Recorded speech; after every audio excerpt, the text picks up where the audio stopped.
Hey, my replay gang, and hello to everybody who's watching the show today. If you're watching this on replay, don't forget to skip past this and go straight to the show or enjoy the music.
Hello, hello, hello, hello. Let me do a little roll check. Boom shakalaka boom. Hey Jack Jack. Hey Booski. Grand Rising. Peace. Deflections. Hey Larry. Hey Summer Breeze. Hey baby. Yeah, we're gonna get to this interview. We're gonna start like right now because we still gotta do the one for tonight. So I'm gonna get Booski a time because it's early for her. So we're gonna give her some time to when we do the one for the night. So I'm gonna get this one out the way.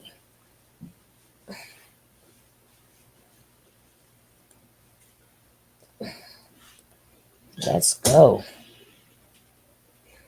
And this is by Lisa Says What. Go check it out. Mm, mm, mm, mm, mm, mm.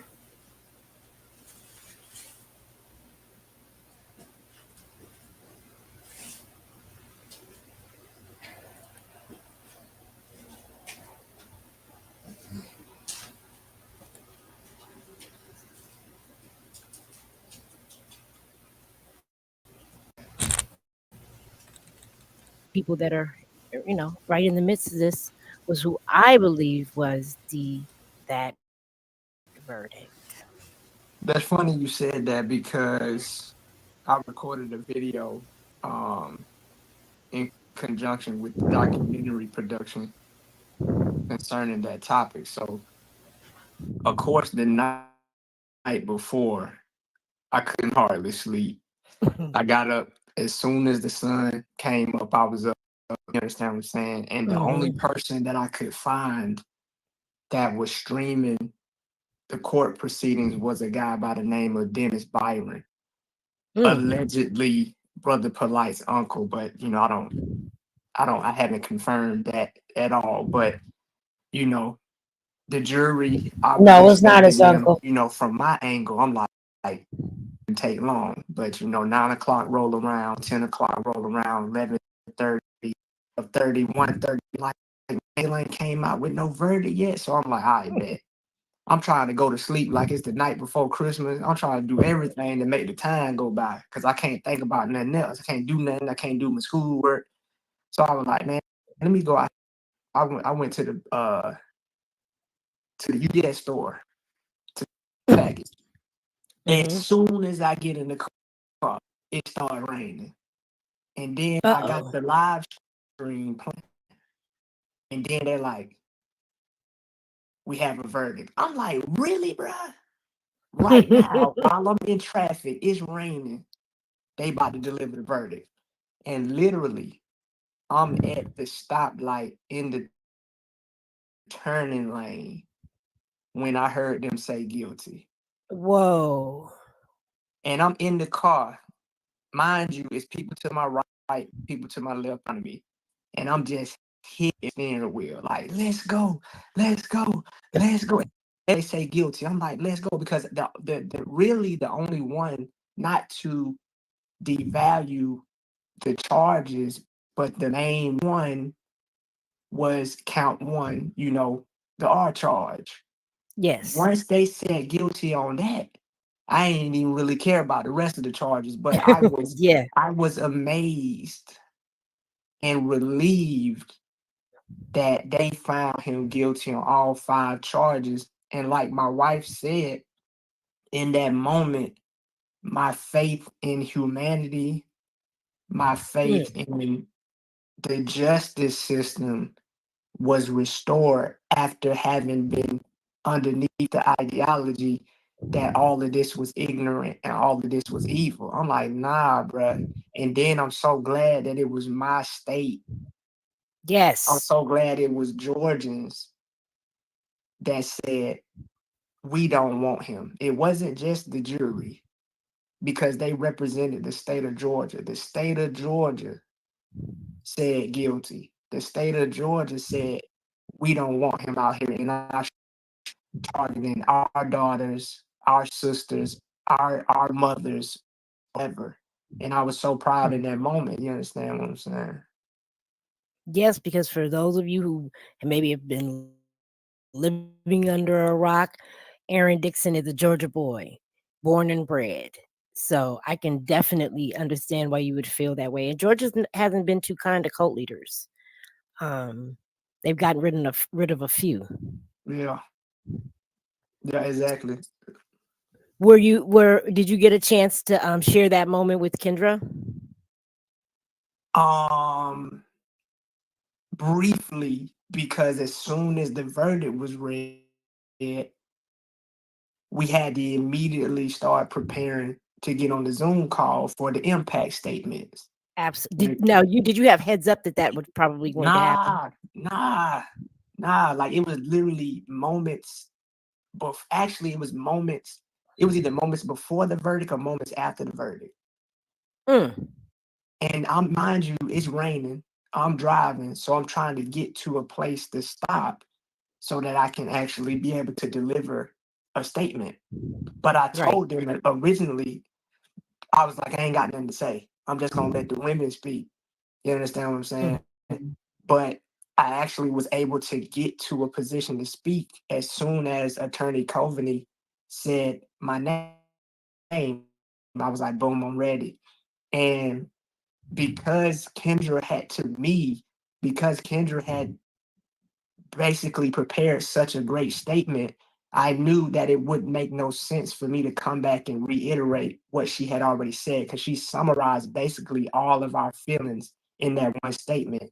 So I just wanted to address that's very important to me concerning second chances because I believe almost everybody deserves a second chance.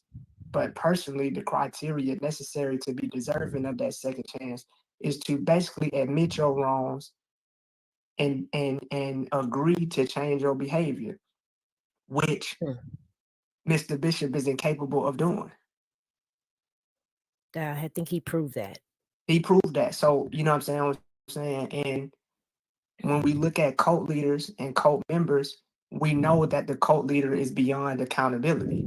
So no matter Hmm. what he do, no matter how foolish he act, no matter how ridiculous his suggestions are, they're going to be right in their eyes. He. Do you have you know? Did you notice this self-destructive pattern throughout your relationship with Mr. Bishop? No, man. And what I started doing, instead of trying to get people to understand the cult dynamics, I try to tie it into something that is more common. I would Hmm. say that a relationship with a cult leader is basically a relationship with somebody that could potentially have been your boyfriend or your girlfriend, and they're Hmm. controlling and they're manipulative. Everybody here more than likely has been in a relationship where people was trying to tell you, hey, he ain't no good for you, she ain't no good for you, but you couldn't see it in that moment because you were in the relationship, you were up on it. 2 3 years later you realize that it came to be true. So some of his behaviors didn't become blatantly obvious to me until the separation process began after he got arrested. As ridiculous as that sounds from, somebody on the outside looking in, I ask you to ask yourself, have you always been aware of all of the red flags of somebody's bad behavior throughout the course of your life? And I think that if we look clearly and honestly, the answer would be no. Yes, absolutely right. You're absolutely right. You when you're too close to it, you're blinded. It's like you can't smell the stink. You know, you walk into a room and you go, "Doesn't anybody else smell that?" Exactly. You know, Exactly. Yeah. That's a very good. That's a very good it's kind of metaphor. I crude. definitely take that. Yeah, I'm gonna take that. That's a really good way to paint a picture because even like for example, just a little quick side note, you ever been over somebody's house and then it's like, oh, you smell like your house, Yes, but they don't smell it though. exactly. They They don't don't smell smell it it. though. Yeah, they don't smell it. You know what I'm saying? Or somebody come out the bathroom and they thinking it's all good, and you go behind them and it's a landfill. They think it's straight. Like, dang, bro, you ain't spraying here. Like, what? Spray for what? Oh, you have been cutting up on the internet this week since the verdict. How does that what is that? Is that is it like therapy for you to release all that? Because you do it with such grace and humor, and I really enjoy it. Nah, man, I've been like this. So the thing about it is, because some people's introduction to me started with carbonation, they Mhm. forget that I had a life before carbonation. Like, bro, Right. I've been joking since I remember. Like me and my cousins at school, on the bus, at my grandma's house, just for laughing. And even to this day, I don't know what it is about when me and him get together. Everything just funny. And and I also, um, you know, I didn't get my first cell phone until I was 16. It was a flip phone. So prior to that, the only devices we had was CD players and Game Boys. So outside of that, our entertainment had to come from our own creativity, and that creativity was usually in the form of some type of humor. So we used to call it joning. Okay. The Jones been out. Y'all ain't call it Jones. Jones and been out. Remember, when you hear the thing on making that noise, that is not mine. That is from one of their connections. So don't be like, hey, I hear. No, no, no. But so these one of them times you're gonna have to just enjoy the show and disregard the sound. Right? Sometimes it's just like that, but it ain't me, okay? But all right, let's go. What is Jonesing? Joan, people, it's really is Jonesing, but the way it sounds, the way we say it is like Joan, like Joan of Arc. Okay. It would be Jonan. like somebody's thought, like somebody might clown on you, right? And the response would be, Mhm. "Oh, you trying to joan?" You understand what I'm saying? Got Like it. you trying to joke, you trying to crack on me real quick. So it's like it became a skill or art form to be able to be creative on the fly like that. So you got people that are also brainwashed and they don't know it. Some people think I'm true.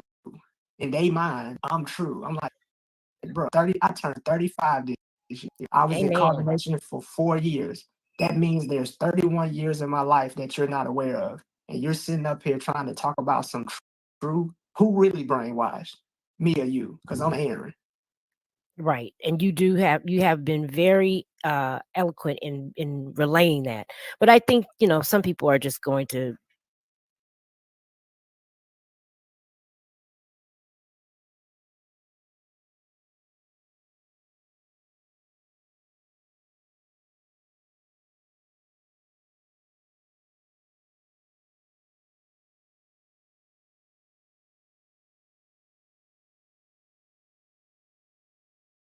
automatically be jackasses about it. How are you learning to cope with that, with the old perception of you? Like if somebody were to just peruse Naked Night's uh channel and come upon that interview you did with her, how do you battle that? Man, I pretty much got a quote for almost everything at this point. So one of my favorite ones is stop caring what they think and stop thinking that they care. Man, don't nobody, Mhm. people will be talking about carbonation 1 minute and they'll be talking about Young Thug the next minute. And they'll be talking about Will Smith the next minute. They'll be talking about Cardi B the next minute. It only matters when you think it matters. Mhm. It really don't matter. Like that's why I think people who are caught up in social media attention are they don't realize that social media attention is short lived. Right. There'll be another event tomorrow. There'll be another person tomorrow that will steal the attention that you had yesterday. So I don't really care. Like people don't really care as much as you think they do, and I know that. And Mhm. also, one of my favorite quotes that I recently heard was from a Roman emperor named Marcus Aurelius, and he said that the best revenge is to be unlike your enemy. So if people sit around talking about me all day, I just don't acknowledge them. Mhm. That's right. That's a great quote. So you're in the stoplight. You got it. Did when did it sink in that this was life without the possibility of parole? Man, probably like 2 days later, probably like Sunday. Mm-hmm. Like, I'm like, man, like, it's really done. Like, it's really, really done. And even though Over. they're to this ideal, just like every other thing they've said, it has not come to pass. Poppy has been coming home soon for the last 2 years. Everything is coming to you with the lottery. All of these different prophecies that have failed, and they just continue to come with a new prophecy.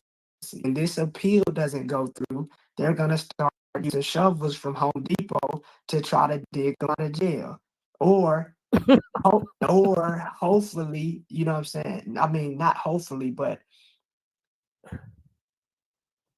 I think, and I don't take this out of the equation. There's a potential that Mm-hmm. they'll kill themselves.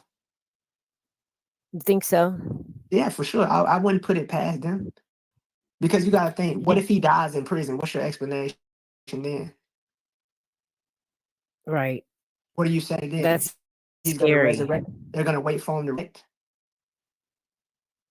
That's You know, scary. you can only lie to yourself, but for so much. Like, even if you notice, right, on Aya's testimony, when they asked her, "Are you a member of Carbonation? Are you not a member of Carbonation?"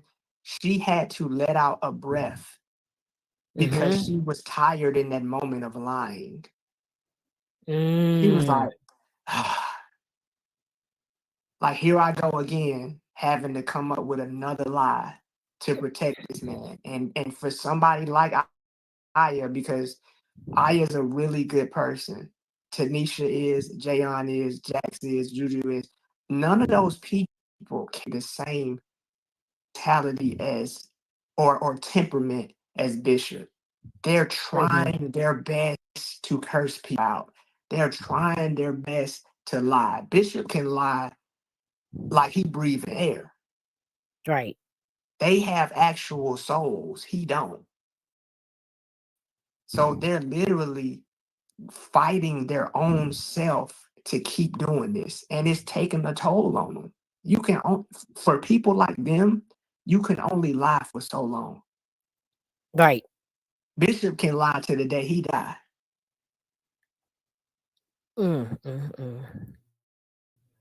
Had were there ever talk of how, a demise, how people would delete themselves if something were to happen with him? Now, he never said it directly, but he would always try to portray this idea that if he wasn't here, there's no mission and there's no point to basically live on. Hmm. Because he's asked us, like, what would y'all do if something happened to me? And we'd be like, shoot, you know what I'm saying? Like a normal person, like the Nation of Islam did. You know, the Nation of Islam, when Farad Muhammad and what's the guy's name? Dang, what's his name? I Elijah forget. Muhammad. When Farad Elijah. Muhammad and Elijah Muhammad died, Islam didn't commit suicide. They kept going. But in Right. Bishop's sick mind, if he's not here, then there's nothing else. So our normal thought process was, shoot, we'll just keep going. But he would Right. always try to get us to understand that life wasn't worth living on without him. So even though he didn't directly tell them to commit suicide, I don't know what that said to them left. I wouldn't doubt it Hmm. if they would do it. That is a scary, scary thought. Do you have any idea? Before we get into, I want to really talk to you about Rick Allen Ross, but um, do you have any idea what's going on? What you maybe assume might be going on with Zoka? Only really only James. either one, she's further solidified her commitment because he could have sold her this idea that, yeah, Zoka, you're on your own test now. This is a test for you to see how loyal you are to the mission. So she could actually be going harder now in her mind because she feels like Mhm. she has something to prove, or she could have allowed herself to explore the doubts about what it is she's doing. It either one of those two. Wow. Um, yeah, he's known for cutting bait on people and abandoning them. And something you pointed out is that they had money to get eye watches and probably some other luxury items and didn't see fit to bail her out. Yeah, because Bishop's is basically to extract as much energies out of person until he get anything else out of them. So he, as much as he would talk about vampires, he's basically Black Dracula. Um, Mm. he could easily discard Zoka and say, "This is your punishment for having a baby with Solar." And, you know, what I mean, he Mm-hmm. always has these tools ready to make you in to make you no longer valuable.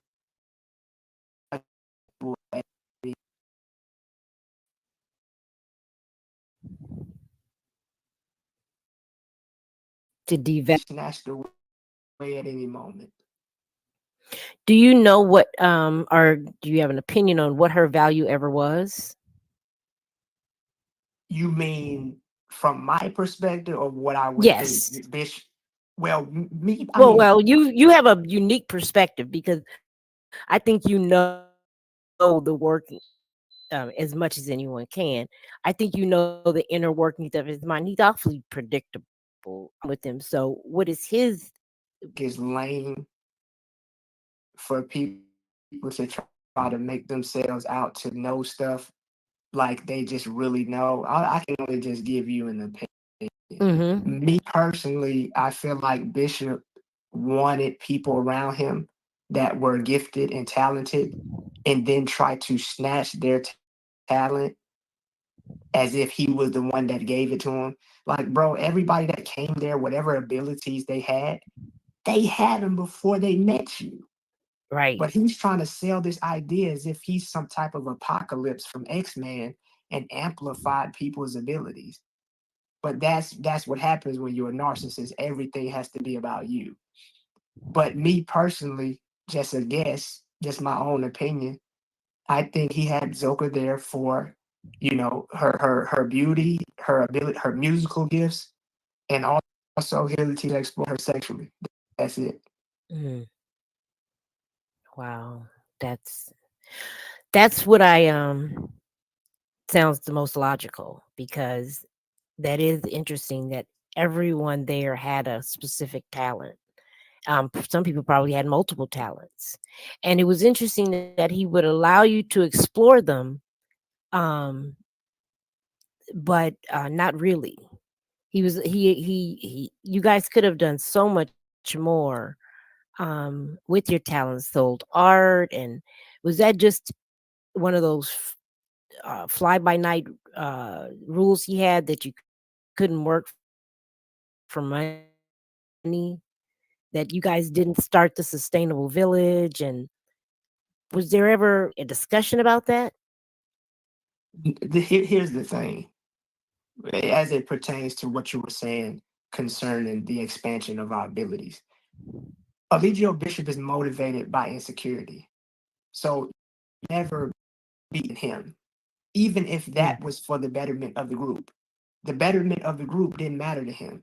It was all about making sure that his abilities weren't exposed or exploited. And secondly, a lot of people like to portray or suggest this narrative that he started out good and that it turned into something else. And I would say, according to the psychologists I've listened to, that our personalities and our temperaments are well developed long before this Negro decided to become Nature Boy. He decided to Mhm. become Nature Boy in his 30s. Your personality and your temperament is already intact by that age. So he had no intentions of a sustainable village because he had the capital if it was in fact true that he was given $300,000. It don't take, bruh, $300,000 can get you started in anything. Yes. But that was not his intent. His intent, just like I said, Black Dracula, was to get people and use them up and drain them until there was nothing left.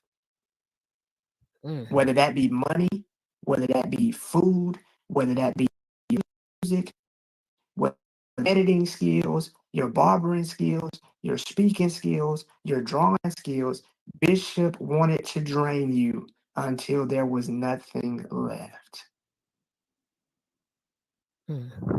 That is what he seems to be doing with the women that he has with him now, and they look like they are drained.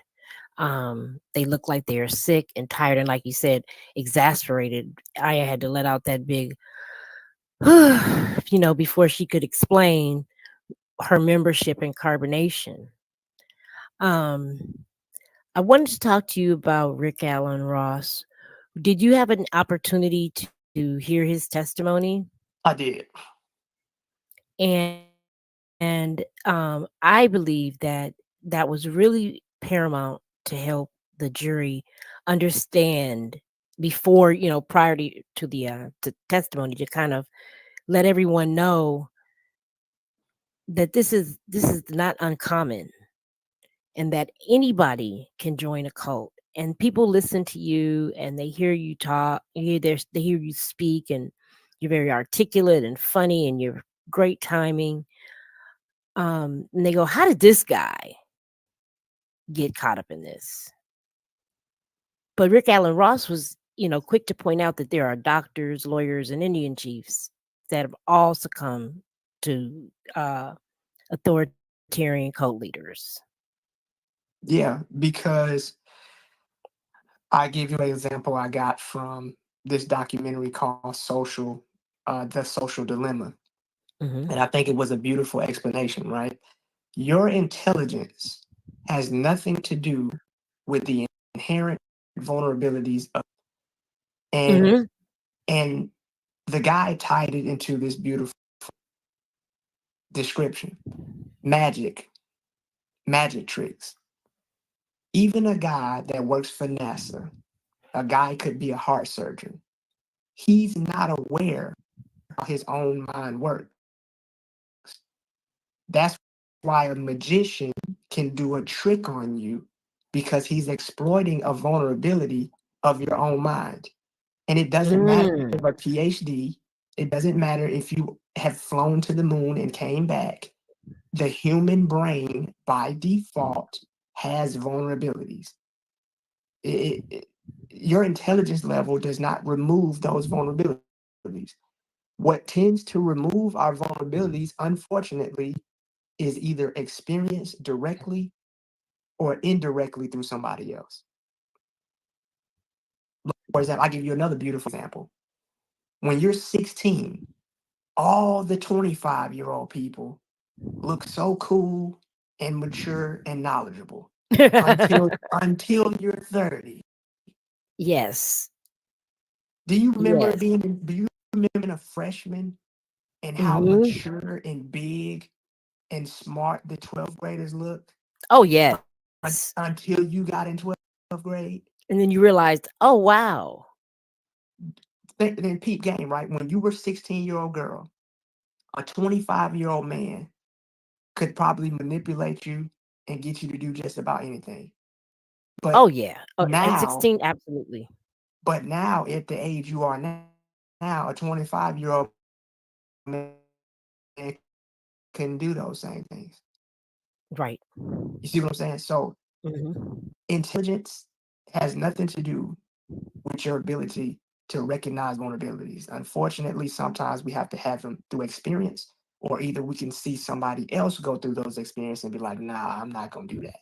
But cults. I mean, how many people are even talking about those? People even have experience with those. It's not far fetched for us to have fallen for those things because we didn't have anything to compare it to. Like the people, if you look at the people in carbonation, the type of people that go, we're good people. So Hmm. in our mind, the last thing we was thinking was that this is a manipulative, narcissistic, psychopathic lunatic. Right. Yeah, no, there was nothing, especially the people who came in very early.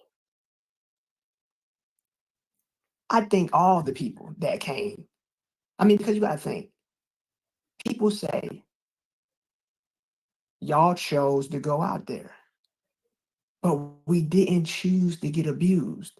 Right. And I said that that's like saying, I chose to get in a car wreck because I was driving. Hmm. That's ridiculous. Like, if his motive and intentions were, we wouldn't have came. And if you look at carbonation over the past 6 years, it didn't become blatantly ridiculous until the end. Because prior to Yes. that, like you said, he was doing a lot of propaganda. Oh, beautiful, beautiful this and beautiful that, and it's peaceful this and it's peaceful that. He wasn't doing that weirdo three God crap before I came. He wasn't saying he was God before I came. He wasn't saying he was Jesus before I came. He was actually saying Jesus was a fictional character in the Bible, written by King James, who we don't know. So the deception is clear, the manipulation is clear. And I like to tell people who say that could never be me. I hope it never is. But I like you hope it never said, is. I hope yeah, I hope people have a little bit more of an open mind because, like we started off, you said there's red flags in a lot of relationships, and being in the back chat, people have begun to really tell their stories, and I think that your testimony, Kendra's testimony, Janae's testimony, really illuminated a lot of people about the relationships they're in currently. You Yeah. know, and go, wait a minute, this church is kind of controlling, or this Bible study group, or this knitting circle is wants to control my life. And I that's only going to come through people like you, people like the other witnesses and victims, uh, or survivors, I'll start calling everybody, coming out. You've been vocal from day one. You don't respond to a lot of the drama, which is great. And talking, you're very comfortable in front of the camera, you're very comfortable speaking. What do you say to those members that were in carbonation and have looked negatively on your testimony, your fellow cult members?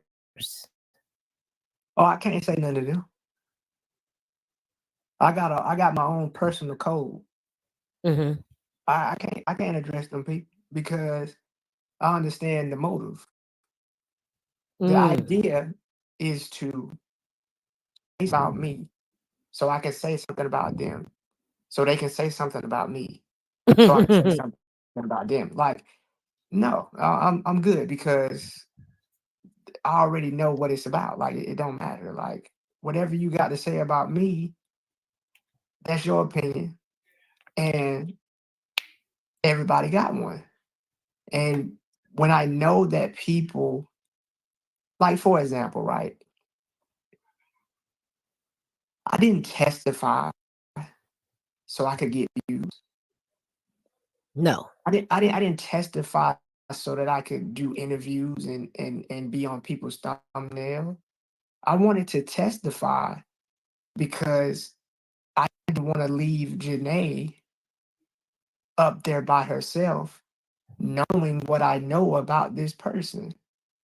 Hmm. And so it was for me. It was very honorable.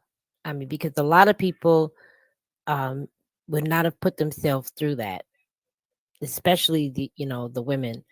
But I was very proud of both you and Courtney. It had to take a lot of guts to get up there, and I I don't think that enough people give you enough credit for, like you said, so that Janae wouldn't be left in the lurch. What do you think? Well, I think that um, one of the most important things you said on the witness stand was you named off all of Eligio's names. He was known as Baba G. He was known as Father Tahuti, and ultimately he was known as God. And I think the jurors really reacted to that, coupled with the video that they played. I don't know if I don't think you had a chance to see it with the two videos where he claims he's God and he tells people that they can take vagina and blah blah blah. That came right at a pivotal moment. Were you planning to say that, or did it just roll off your tongue? Because I saw jurors kind of perk up at that. No, I don't. I despise scripts in carbonation. I Right, despise scripts. So when I came to that courtroom, when they asked me, "Do I swear to tell the truth and nothing but the truth?" I meant that. Just like when he asked me a question that didn't paint Mr. Bishop in a bad light, I still answered it honestly. right. Cause what I look like lying. To me, lying is automatically cowardice. And I don't, and it's not to prove nothing to nobody looking at me because I don't care. But I had to walk away from when I got off that stand, I was pleased with myself. You had to be. And whatever else happened after that, I had to accept that it was up to the jury to determine if they seen this situation the same way we seen it.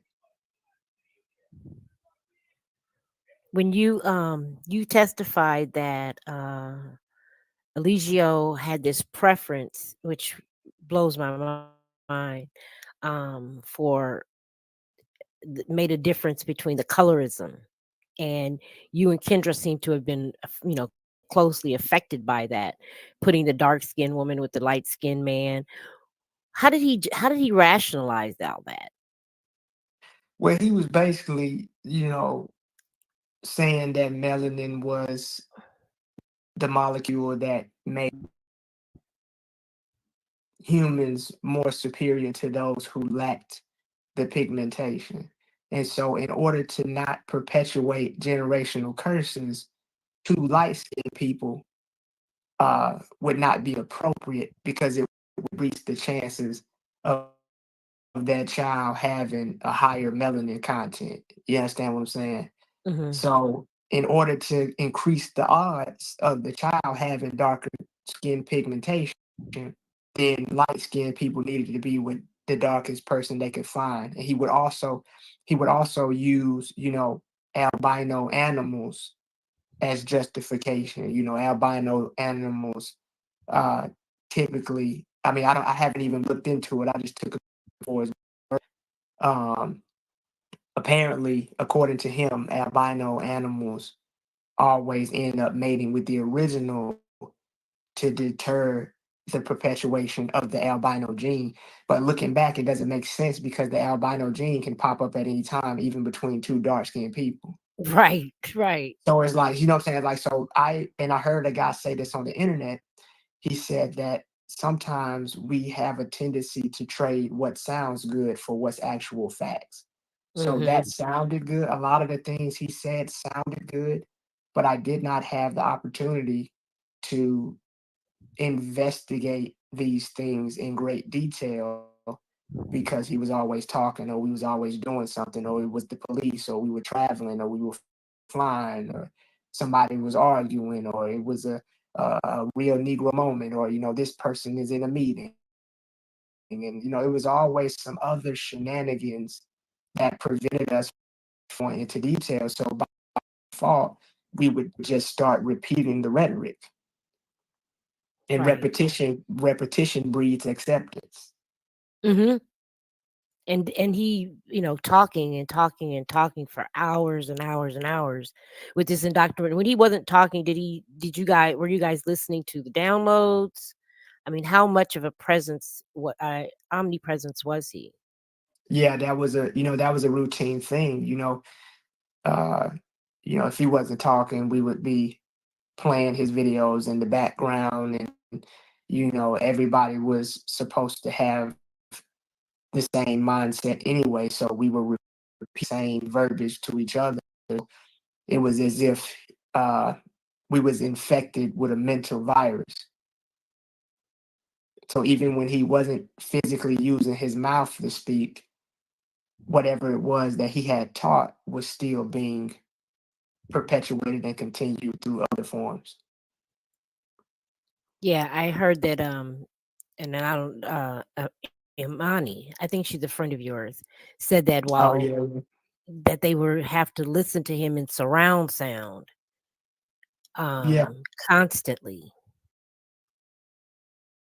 And I've come to realize that that is, from the understanding that I got, the research I've done, that's a technique that was gained from China, communism.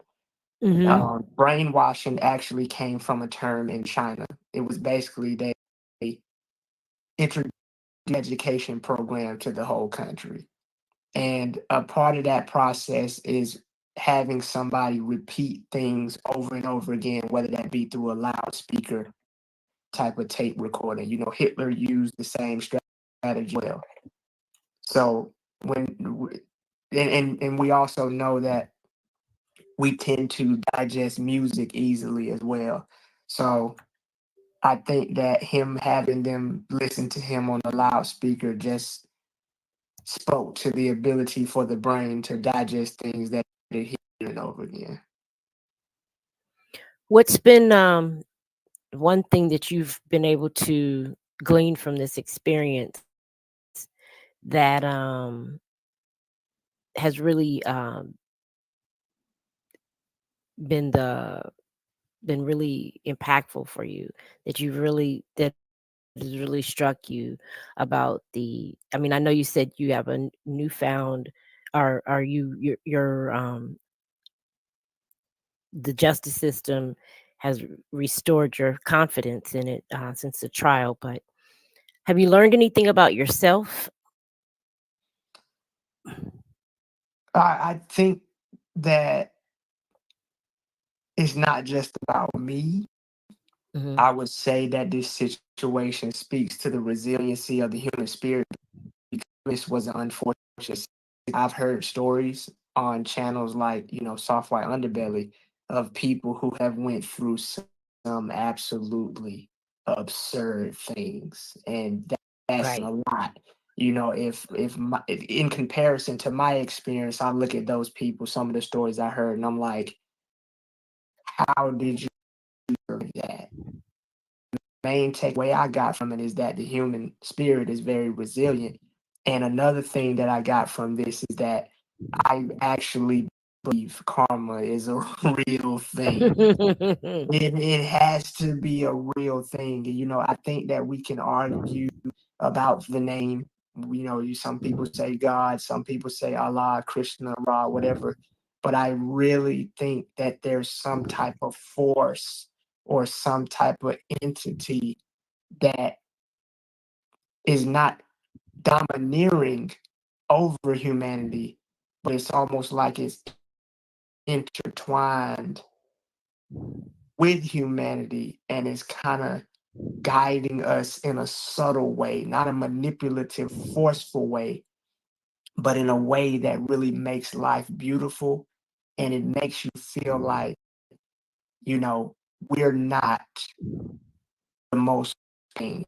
Because if I look at it, connecting the dots, looking back, had it not been for carbonation, I would have never met Kendra. You understand what I'm saying? There's no Hmm.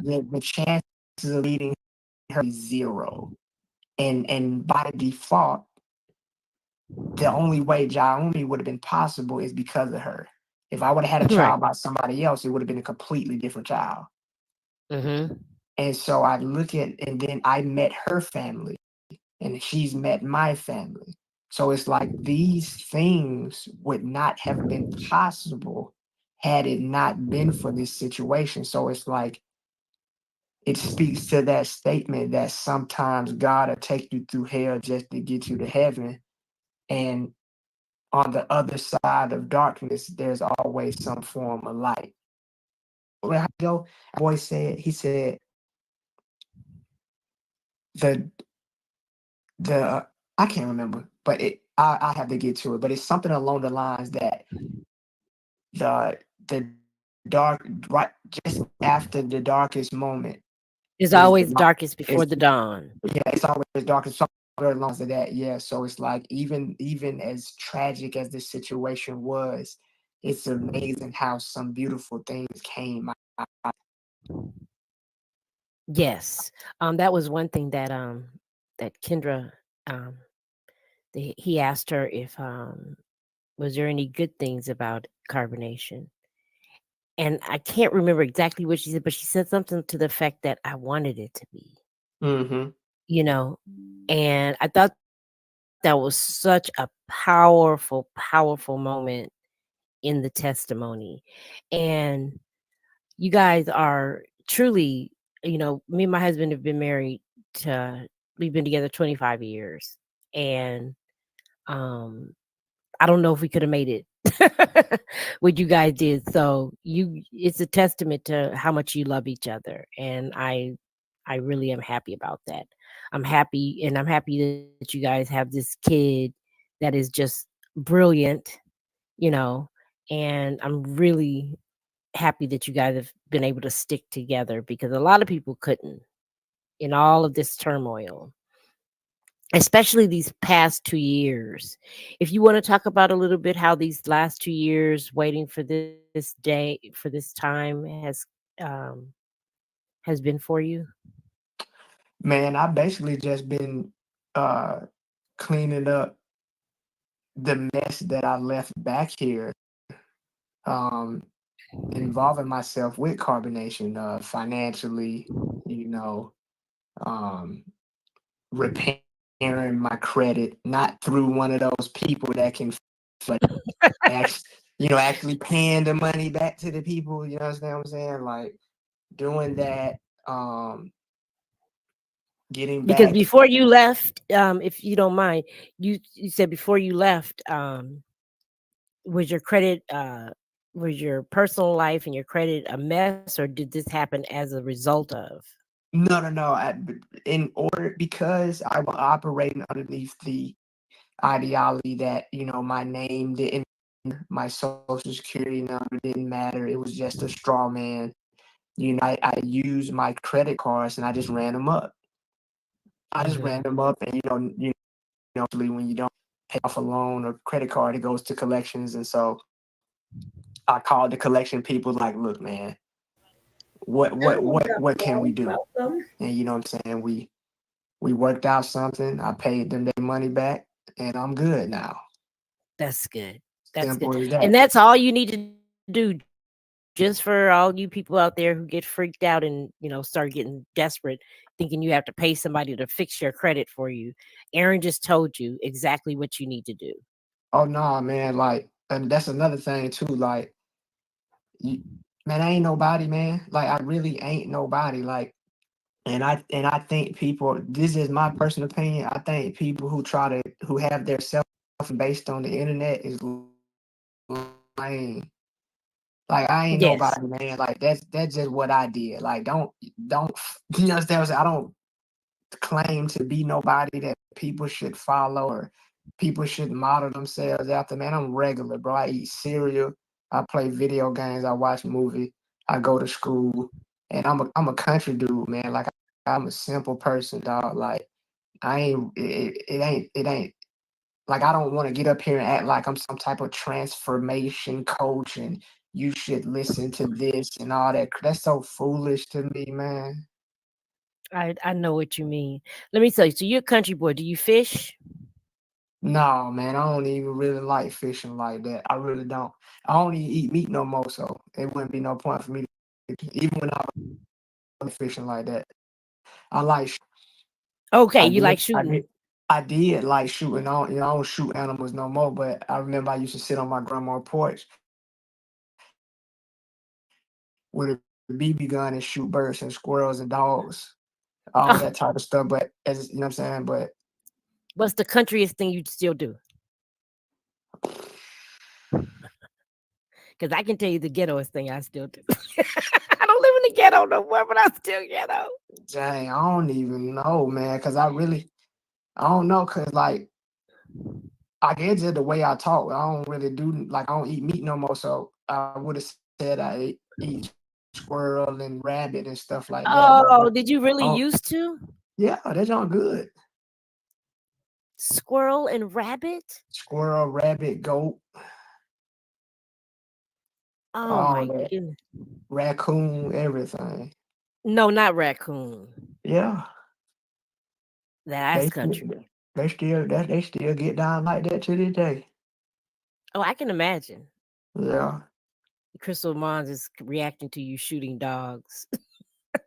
man, I shot the Relax. He gun. was a kid. He was a I'm kid. telling you, BB gun, boy. Deer, did you ever? I heard this guy once in a bar bragging that he once shot a 8-point buck. Yeah, they stay talking about that. They stay talking about that. They take pictures and everything with the dang deal. Yeah, they big on that. Are you gonna? Nothing. I ain't man. Man, I'm me. I ain't. We know you're you, but people like you, Aaron. You're a likable person, and that is not easy to do. You were not easy to like. I remember watching a video of you explaining the knowledge, explaining this, and explaining that, and and why you joined carbonation. And I was like, "Dag, this guy is super smart." And later on, you were Captain True and a total jerk off. Crazy. But yeah, but then I was like, you were the first person I did a video on in carbonation just because I liked the way you spoke.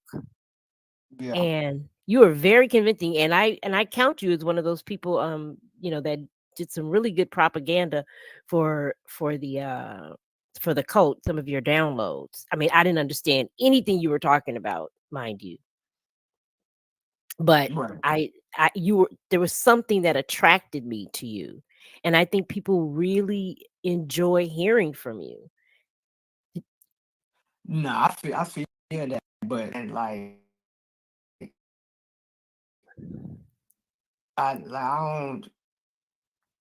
don't have no intention of being nothing for nobody else. Like really, how I live, man, is simple, bro. Like for example, I had like my uncle died February the 8th, Oh, bless and you. oh no, it's all good. Like I'm so accepted now, especially having lost my mom at 15 and tons of other relatives since then. It's like it's just part of the game. Everybody Hmm. know they're gonna die, so like I'm accepting of it now. But it hit me in the car because I didn't find out until the day of the funeral because I hadn't gave no I had changed my number because I was so caught up in this case, man. I didn't want nobody to deal with nobody. I and calling and they told me his funeral was today. I was like, boom, I'll be down there. But it hit me when I looked at his obituary or whatnot. I'm like, man, my uncle ain't had no money. He ain't had no college degree. He ain't had nothing. You know what I'm saying? Hmm. Him passing affected so many people. And I'm like, Mm. bro, our value ain't connected to this bull crap they trying to sell us. They need to be all these motivational people and all these hustle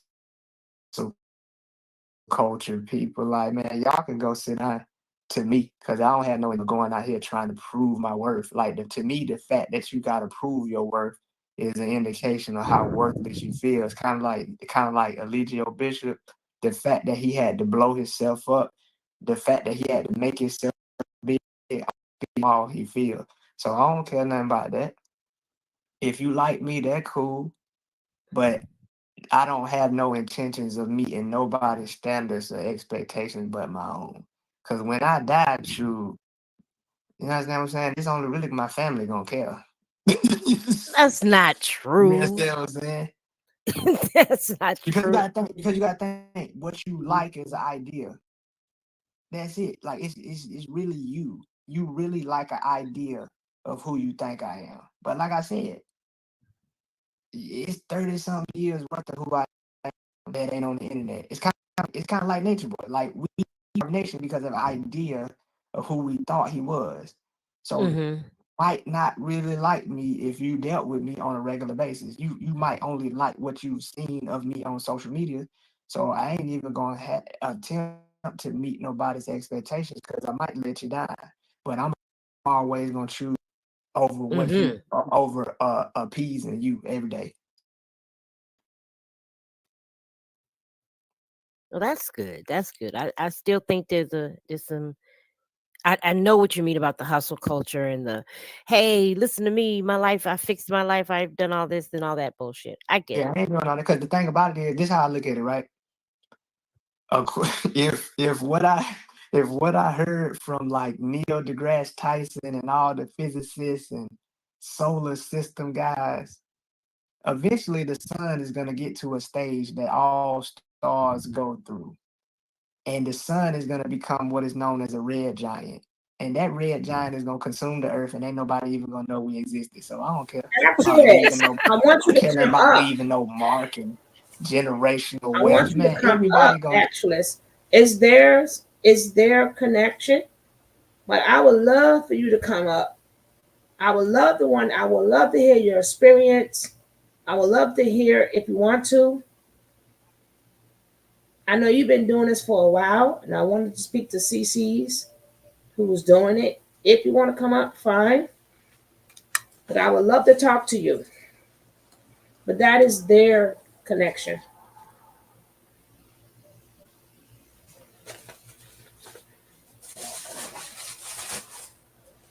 And nobody else clicked the link. Nobody else clicked the link.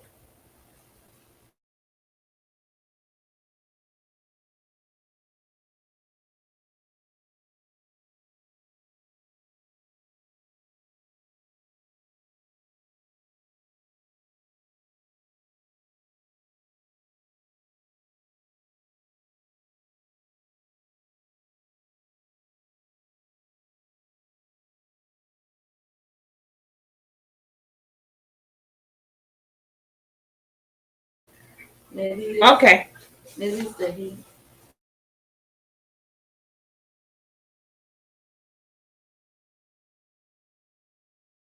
Get destroyed. Oh my goodness, that is a terrible thought. That's what's called. But that's You the ain't the funny though. only Like one, we know that. actualist, Like sir. if we look at the Sir, you ain't science, the that's only why people don't one. like scientists because they Hmm. really don't deal with emotions and not to say emotions are bad. Like you know what I'm saying. Like Bishop was trying to say. I'm saying that they live from a practical space. Like if there's no practicality or no math, they typically don't deal with it. So me personally, I'm like, why am I trying to do all of this work for the future that I'm uncertain, unknown? The only thing I care about is living the best I can for as long as I can, and that don't require trips to Italy or first class flights. Like, man, I am cool sitting around with my. I have a whole new found sense of gratitude in that cold environment. When we came back to the house after my uncle's funeral, Hmm. just to see people alive and Hmm. laughing and smiling, I felt richer than I ever felt in my life.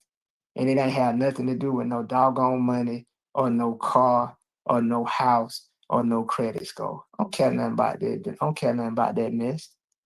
Hmm. I don't care You nothing about being no just enjoy it. care nothing about being no best-selling author or no, you know what I'm saying? If you want to do that, do that. Mhm. Value ain't connected to these achievements that's set up. I'm already valuable right now in this moment. If I don't never do not a day, and that go for everybody. That's really that. If I died, if today my last, if today my last, just in case, let me go and get this out there. Your value, you are already inherently valuable just by being here. It don't matter if you don't finish your degree. It don't matter if you don't become a millionaire. It don't matter if you don't open business. It don't matter. You're already valuable, dang it. Stop letting these people sell you products and seminars and books and DVDs and all of this crap that says you'll be valuable once you get it or valuable once you obtain it. The only reason somebody can sell you something is to make you feel like you are not complete as you are. That's it. I could die today. I wouldn't care. No, I was just playing.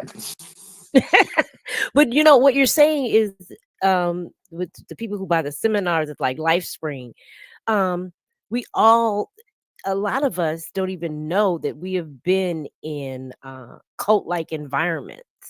Like you said, buying seminars, doing classes, and all of that. I know Tony Robbins. Don't sue me, Tony Robbins. But I know someone who is indoctrinated into his teachings, and she can't do anything without consulting with her life coach through Tony Robbins or whatever. And when I was telling her about this, carbonation and everything, she acts so brand new, that as if she were in a cult herself. And I think you have a great voice of being able to maybe mentor those who've come out, or you said, no, I'm not Oh nobody's no, mentor. nah, bro, I'm good on that, but no, no, But you My have th- so much insight. yeah, but you will have to get it off Lisa channel on YouTube. Don't come to me. I already just said, I just it. That's all I got. Like that's it. Like I ain't gotta be the boy doing 1,000 videos. That was my message. That was my message to humanity right there. You are valuable. Don't let nobody else try to convince you otherwise. That's it. It's over. That's it. That's my message right there. I ain't gotta do thousands of videos and get people to get naked to stand in the video so more No. people can hear it. Like that's so foolish. Like that's my message that was my express message in 1 minute, less than 1 minute. You ain't gotta sit here and listen to me talk for no doggone hour, 2 hours, 3 hours, all doggone day. Well, I Message to would you, man, hurry up. I want to ask you one more question. How did you, when they came on the witness stand, I believe Jax was the first person to mention the spiritual improv. What did you think of that as a strategy for Booker? Terrible. I ain't even listen to Jack's testimony. How Jack gonna testify? Jack can't testify. How you go? That boy had the nerve. Giuliano had the nerve to ask me, what did Chief do to you? And I was like, boy, maybe you should re-ask that question because the fact that you don't know means you shouldn't be so adamant about what you're speaking on. Right.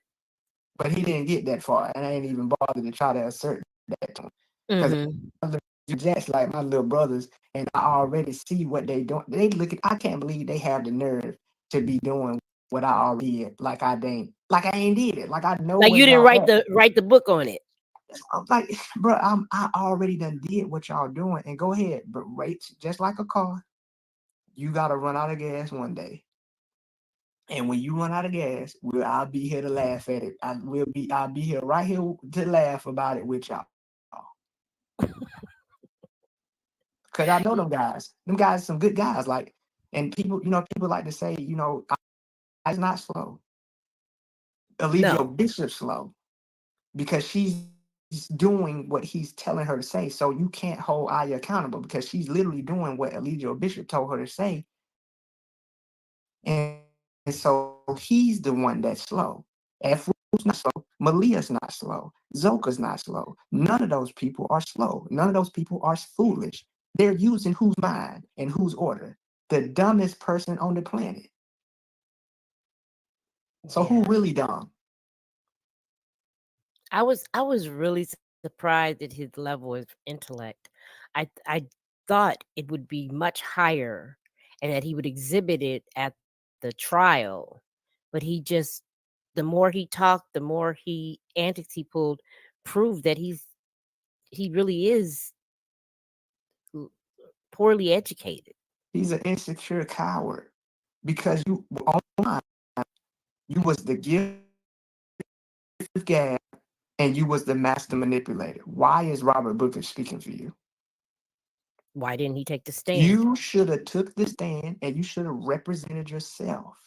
And you should have been able to misstance, have been able to test the jury. You should have been able to finesse the judge. You should have been able to finesse the cameraman. You should have been able to finesse the bailiff. You should have been able to finesse the janitor.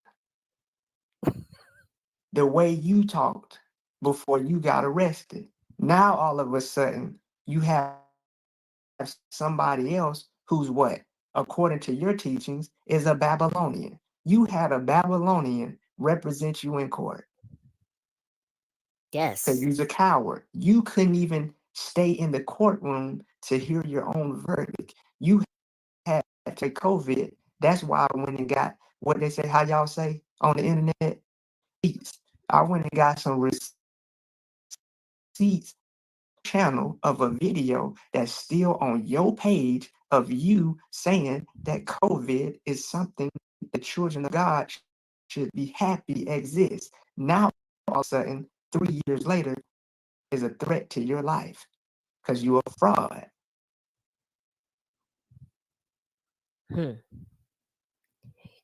I thought that disease was just dis-ease, and that he didn't believe in that he could or that he could heal you from any And, disease he had you had. and I thought fire was a member of carbonation. She said, "Whoa, whoa, whoa, whoa, whoa, whoa, whoa! Wait a minute. See, they don't have no knowledge. Actually, They don't have no knowledge. There is no knowledge. no. They have a I bunch of ways of not being held accountable. If you look at, because they were supposedly able to manifest money through cosmic currency. Then all of a sudden a GoFundMe pops up. Then all of a sudden they're asking for money. Y'all have not been proclaiming the kingdom. Y'all have basically been saying that it's everybody's fault but ours. But also simultaneously in your own teachings is this idea that you're doing it to yourself, but it's all bull. All cult leaders use this same strategy where they make claims, and when that claim is shown to be untrue, they introduce a new, they introduce a new claim, and they introduce a new claim. So it's gonna continue until they realize within themselves there's nothing we can do personally. When each one of them realizes in themselves that this is bullcrap, it will leave, whether that be together or individually. But on the extreme end is that they'll kill themselves, or they'll kill somebody else, or hurt somebody else, or do something to go to jail with him. And he can convince them of that. mm, He can convince them that, listen, y'all need to be in the jail because the universe put me in jail. This is a safe haven. The system is about to fall. It's 1, 2, 3, ABC, and they'll do something, and they'll be right there in prison, thinking that they're in the safe haven and that we're the ones who are in danger. I I fear that you are so right. He was able to convince them to fly drones and smuggle drugs into the jail.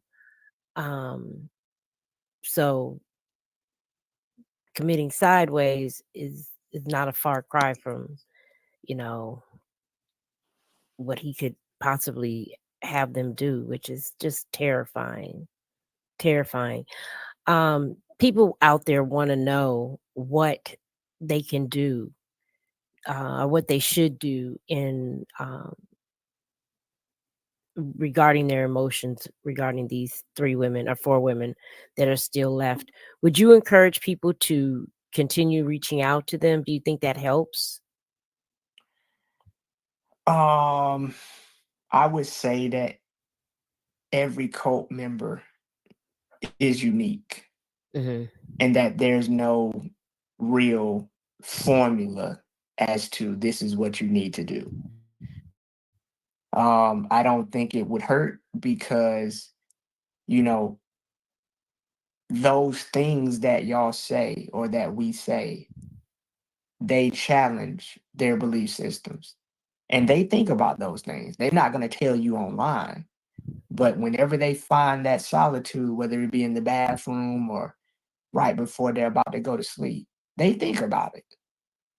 And so the more you suggest it, I think that it will have an effect. But ultimately, like I said, it's going to be each person's own decision. They have to see something in themselves that's like, wait a minute. I know you said this, but in my soul, that don't make no sense. Hmm. Hmm. And Malia has already felt this over and over again because she's left multiple times. Right. But I think the fear, I think that this is element is I want people to understand this element is that there's a lot of guilt, there's a lot of shame, and there's a lot of fear. Guilt for leaving her son, shame for going so hard for carbonation, and the fear of a world that she once knew or that we once knew is now strange to us. Imagine trying to go work a job and you've literally done nothing but talked in a phone for 5 years. You done lost all your skills. You're nervous around people. You don't know how to have a normal conversation. When a guy comes and talks to you, he's just having a normal conversation. But because of insecure boy, you thinking that he wants you, and because he's pointing his body at you, you think that's a subconscious. It's all kind of stupid stuff that only the most insecure of people would even think about.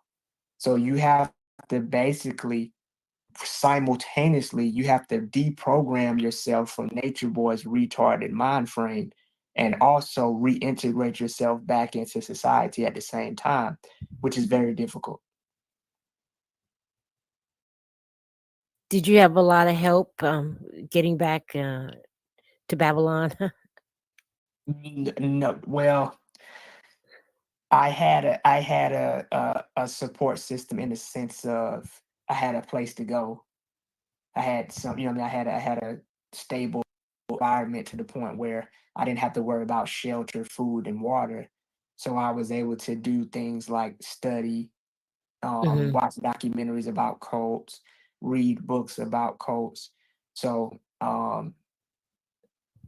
would say, yeah, I had the necessary tools that are required for somebody to rehabilitate themselves back into the normal world. And you had time to rest. I mean, I can imagine that rest would have been Oh very yeah, important. I'm glad you mentioned that. Being able to eat whenever I wanted to, being able to sleep for however long I wanted to, that was a major element. Like something just as simple as that, because mind you, they can't sleep, they can't rest, they can't eat when they want to. Like there's a level of guilt behind them eating good and he's in jail. There's a level of guilt of them sleeping and he's sleeping in a cot, so I can't be that comfortable. So, one mind, oneself to them means that if he's miserable, I gotta be miserable. If he's sad, I gotta be sad. So they have to learn how to be okay with just feeling good again. Mm, dang. How and so you left? Was it in April? No, it wasn't in April. You left September Sep- 27th, 2022. September 27th. And how long did it take you to get um, acclimated, reacclimated? You had a soft place to land, but I mean, till you start feeling like yourself.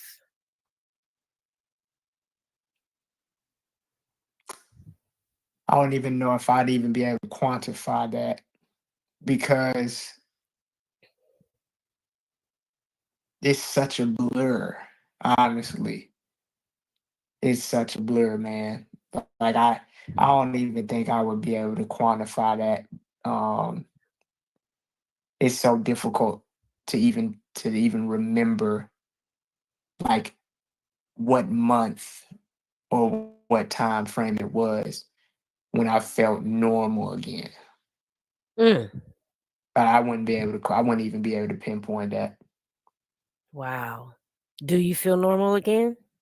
Yeah, I feel normal again now. Yeah. However, I'm also not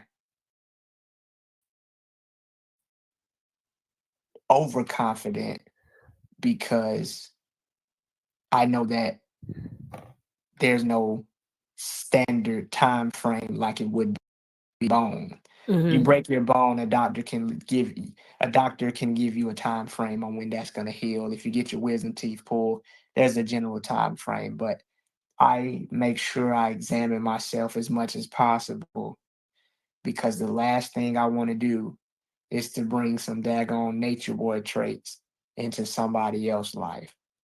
Right. So I take my time, but I don't get overconfident. I don't run out here like, oh yeah, I'm straight. Nah, man, I take this joint serious. I take my time and I constantly look at myself and make sure that I'm actively getting rid of everything I picked up in that atmosphere. Do you look at the old videos? No, Not at all. That's interesting. I don't. It's no, because I think it's one thing to revisit the past. Hmm. I think it's another thing to live there and dwell on it. Like that's done. To me, that's done. Other Hmm. people might want to bring it up for whatever reason, as far as, they might want to do content or they might want to prove a point. That's fine. But there's nothing there for me to examine. I already know firsthand that I was out of my daggone mind. Out of my daggone mind. Believing some crap that only made sense amongst these people. Kind of like, and people think it's ridiculous, but if you look at a gang, Yes. how ridiculous is it? Let's be honest. How ridiculous is it to kill somebody because of a color? How Yes. ridiculous is it that you're so desperate for community that you'll kill somebody to belong? Hmm. So while we're looking at carbonation is, I can't believe that they look at your gang member, look at your everyday gang member, and how and tell me, is the activities they're doing not equally, if not more ridiculous? There is a famous gang member. He's on the internet, and he's replaced the letter C in every word just because he won't say because he doesn't want to. I guess give the Crips some credibility. I don't know, but he's replaced the C in every word that he speaks, and that's cult like behavior. Come on, man. And but people excuse it because I guess it's culturally recognizable and acceptable. But that is absurd. That is absurd. Why would you invest that type of mental energy to something so trivial? That's ridiculous. Yeah. What do you think the most the most ridiculous thing that Eligio asked you guys to believe?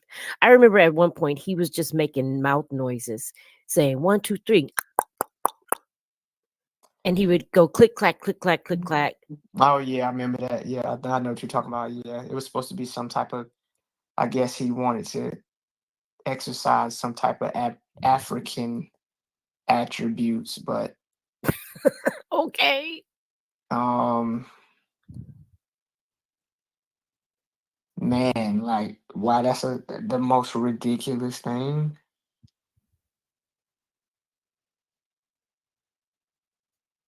I would Was it the probably need some bathroom time. situation? No, that's not even that, dude. That's not even really that ridiculous. Um, I don't know. I would probably need some time to think about that. I don't know. I'm not even coming to anything right now in this moment. That was pretty hilarious. The click clacking, the one, two, three. Um, he convinced people that he understood binary code, and I don't understand binary code. I don't know Well, he how don't. he He don't developed either. this knowledge. If you were to ask Efru right now to explain what does 369 mean, she wouldn't be able to tell you. They don't know why he calls himself the three God. They don't know. They don't know. No, why did he call himself the three god? I don't I know don't know. either. I still don't know either.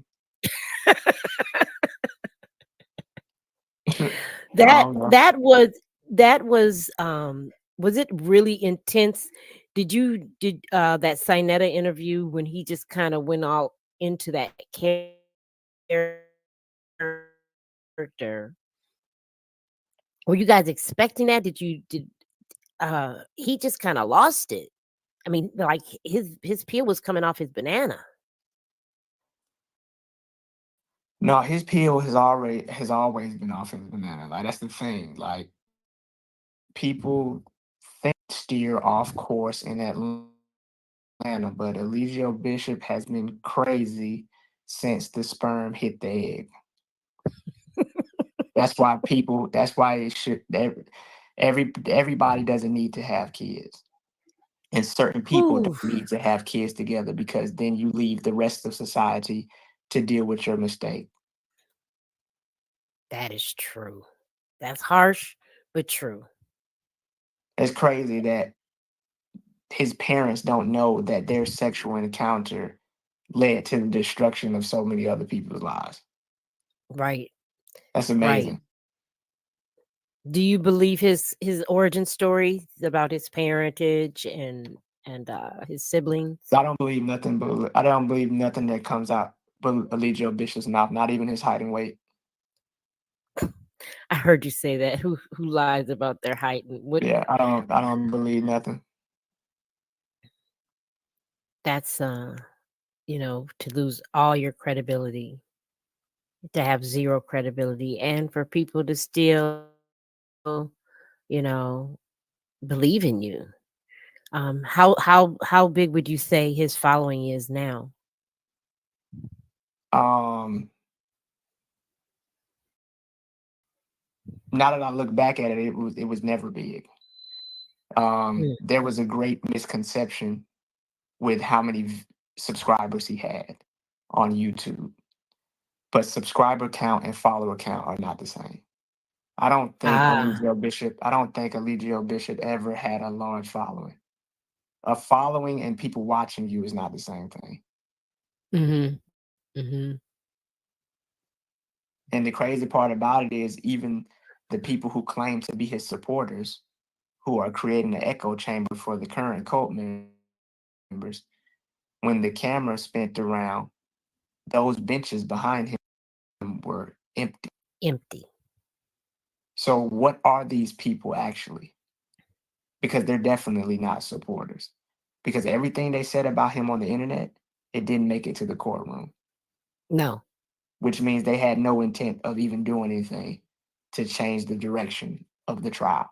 And that goes for anybody. I don't need to acknowledge you by name, but if you felt that stand like I did, but because you're a coward, you chose the comment section instead of the courtroom. Hmm. Hmm.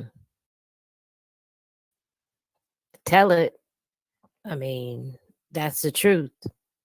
That is the truth. Him dipping out at the because of the COVID situation reminded me of when he ran in Honduras, and when he ran when some people came to the house. I think you had to go out there and figure out who they were. He's always running from his mistakes. I think he ran to Honduras because of that situation where he beat Maisha, I wouldn't, running I away from wouldn't, I wouldn't, himself. I wouldn't doubt it. I wouldn't doubt it, but I don't know. And what I made a reference to as far as the cowardice showing up in the comments instead of the courtroom, I was directing that towards the online Allegio Bishop supporters. Yes. I Hopefully, mean, this situation has shown them that their efforts online has no effect on reality. So, what are you really doing? yeah, I don't get it at all. The leaving the messages and then they repost it. What does that do? Like, you know what I mean? Like, what does that do other than reinforce their false belief that people actually support this situation? If you were to they need see, that. if the crazy part about it is, if they were to see the people that are supporting them and seeing the lives they live, they wouldn't be so proud. Mm, yeah, I can only imagine the lives that Efru, Aya, and Malia are living right now. It can't be. It can't be. They're not in a good, safe, thriving environment. I don't know, but you can't have a good life and think like a Legio Bishop at the same time, No. regardless of where you are. I mean, we were in some of the most beautiful places geographically, but because of him, it was a nightmare.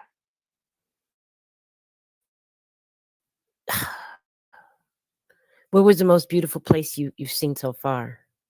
Me personally, Panama is freaking crazy. That Whoa. place is beautiful, man. You wound up. You showed up in Belize, but then you traveled down to Panama. No, Belize. We went from Mexico. We stayed in Mexico for a year. Then that's when we transitioned through all of the Central American countries: Guatemala, Ecuador, Honduras, settled in Nicaragua. He got arrested. He got out. He flies back to the States. We continue driving through Costa Rica.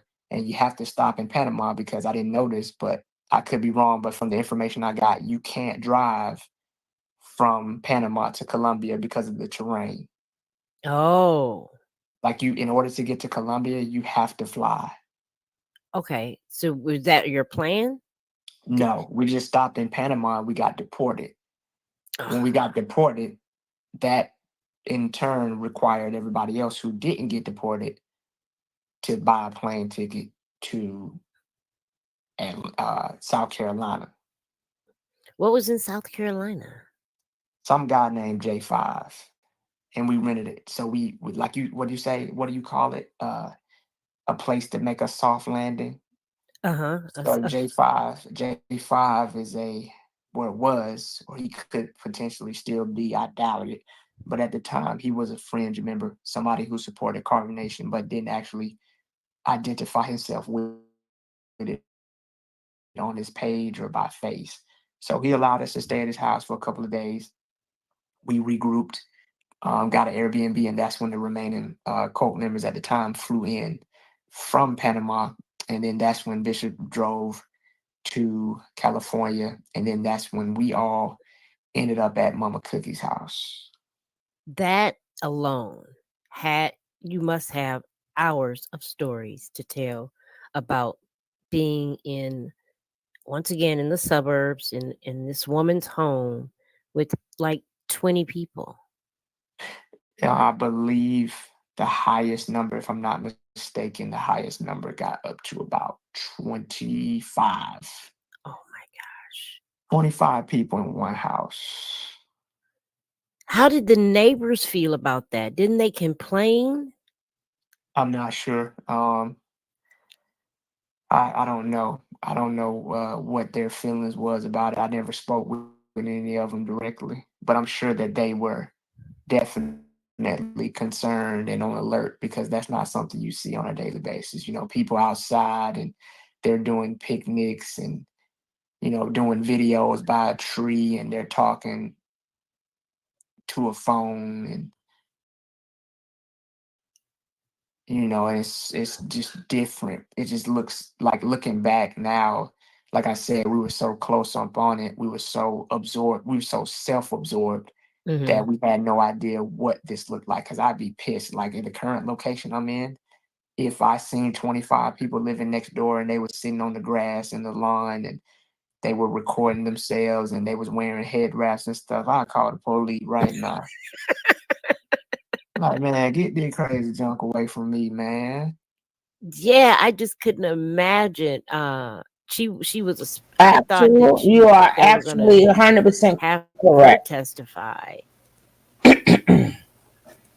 Actual, you are 100% correct. Actual, you are 100% correct. Right? I just don't want to keep stopping the interview. Hey, Vanessa. Vanessa, how are you? Welcome. Carmen, how are you? Welcome. Captain Obvious, how you doing? No one really matters but cats. How you feeling today? Jack, the boss. Let me see who else creeped up in here. Nay, my baby. What's going on, sweet pea? And let's take this time to get these likes up. Let's take the time and let's get these. We could at least get five. Can 5 people? We only need 5 likes. Can we get 5 likes up in here, please? Just 5.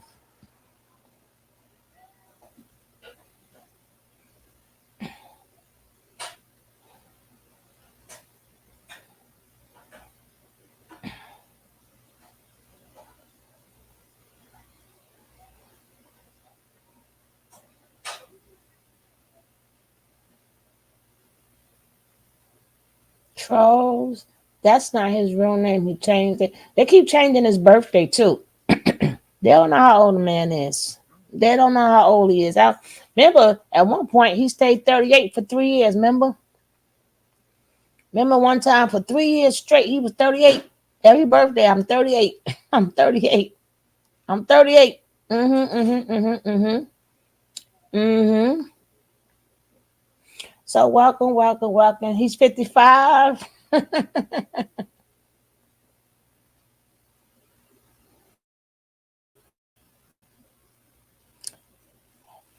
Hey, Benelux. Welcome, welcome, and welcome. Don't forget, guys, as you come in, hit that like, stomp that like, tap the like. Any way you want to choose, just do it with that like button. If you like to support the channel, you can also support the channel. But the math ain't mathing. He was grown when we was little. He older than all of us, right? And you see, he got a little. If y'all saw his hair, he got his hair's all gray now. He got a little gray hair and stuff. Somebody said they seen his new picture. Oh, Benelak said it too. Y'all, I saw his mugshot with his baldy. Child, he looks like a. He got a baldy now. Somebody need to send me. Somebody needs to send me that picture. I need to see what that picture look like. Right? Who got the picture? I would really love to see that picture.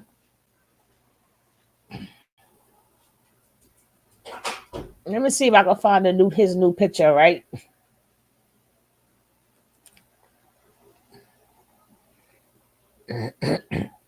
You say he got a baldy.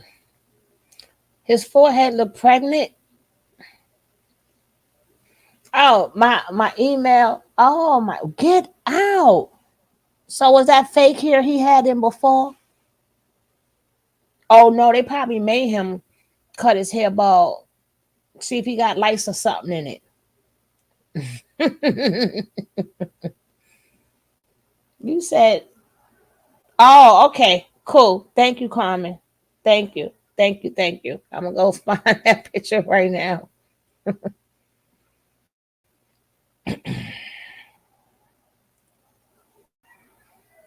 Then we shall get back to the interview in 1 second.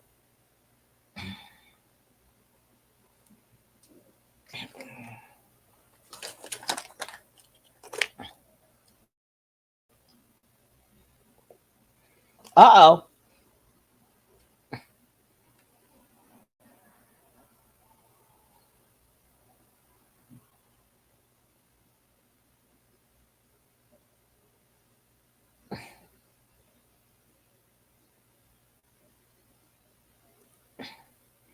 Oh Lordy. I don't know who sent that interview last night, baby. With the Terry when I don't know why she picked Velvet. That here go Velvet going right back in, right? We're not gonna learn. Leave Velvet alone. Leave Velvet alone. She ain't bothering nobody. Leave her all the way alone. Don't know if we want that smoke.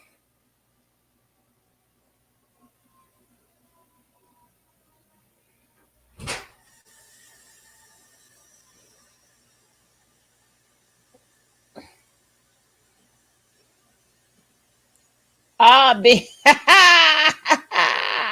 he look at this picture. My goodness.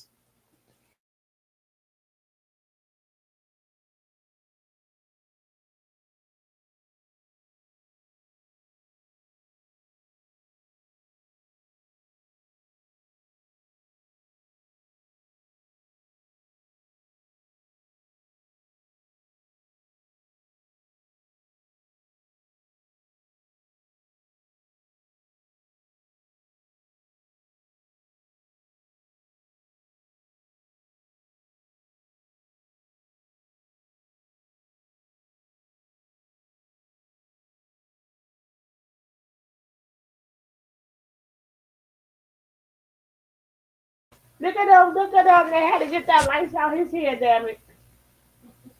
They had to get the lights in the dangerous diseases. I'm talking about the elephantitis. I'm talking about the dangerous diseases. Hey, here we go. Goodness. Oh, uh oh. Uh oh. Uh oh. Uh oh.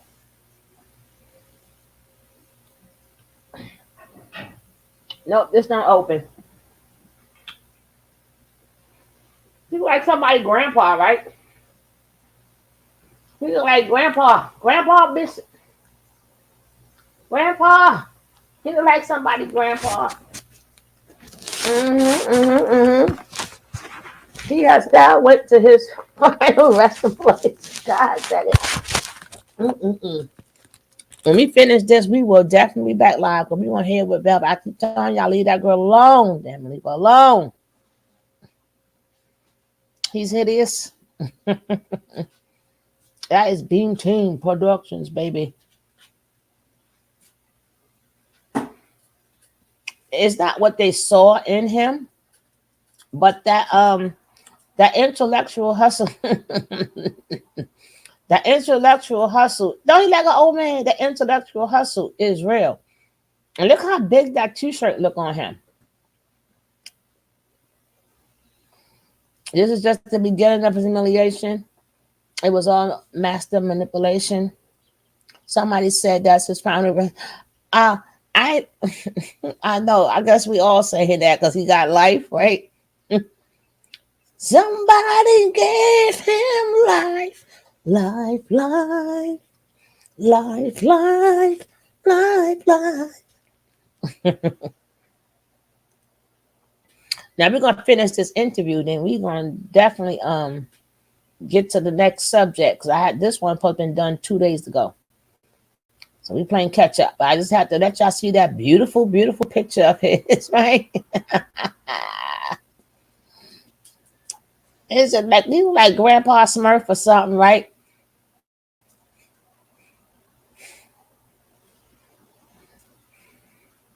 But he had them clothes on, don't they? Remember, we see from the camera side.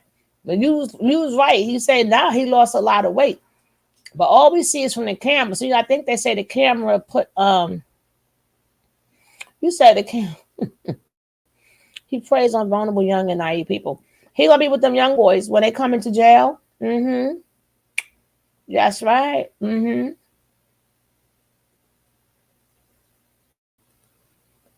Mm-hmm. We gonna finish this and then we gonna be back. She has a story to tell of her own, letting 25 strangers live in her house. And it was kind of like a revolving door, wasn't it? Like people were coming in and out. Carbonation ain't never been no revolving door. No. Nah, I would never use that metaphor ever. But there was a lot of people that came coming to Mama Cookie house like it was Noah's Ark.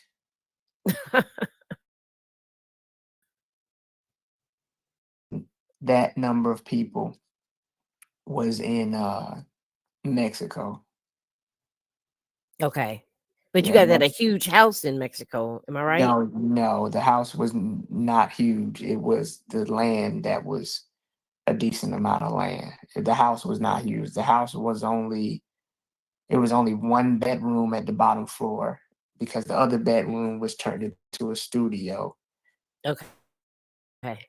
And then Bishop had his area upstairs. So most of the people was in there. Mm, wow. And yeah, I would love to one day speak to Mama Cookie. She seems like she offered you guys, like you say, a soft place to land when, and you guys were there for quite some time. Yeah, I think we was at Mama Cookie's house for maybe 7 months, Oh wow. something I like couldn't that. even imagine 3 weeks with that. No, why do you take exception to that carbonation was not a revolving door? I want to get that straight. So a revolving door is like this, right? If I come to your house, if you invite me to your house and we're having dinner or get together, Hmm. and I say, "Hey, I'm leaving," everybody's gonna be like, "Okay, all right, see you next time." That's not how anybody ever left carbonation. Hmm. Ever, ever was never like that. It was always some form of interrogation. It's funny it's funny he got interrogated, and that's how he used to do people.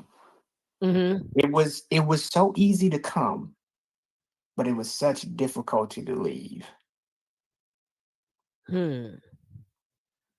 How much money you got? What type of resources you have? Do you have a car? Do you have this? Do you have that? Oh, come on, sure, come on, buy your ticket. But to leave, no. The leaving was not such a smooth process. And that It was either some type of meeting, and if it was somebody he was directly involved with, he would get physical with them. is that why people would sneak out? Oh, of course, like who wants to be like, bro? If we have a if I come to your house to watch a movie and it takes me 2 hours to explain to you why I'm leaving, of course I'm gonna sneak out Right. to save myself the headache.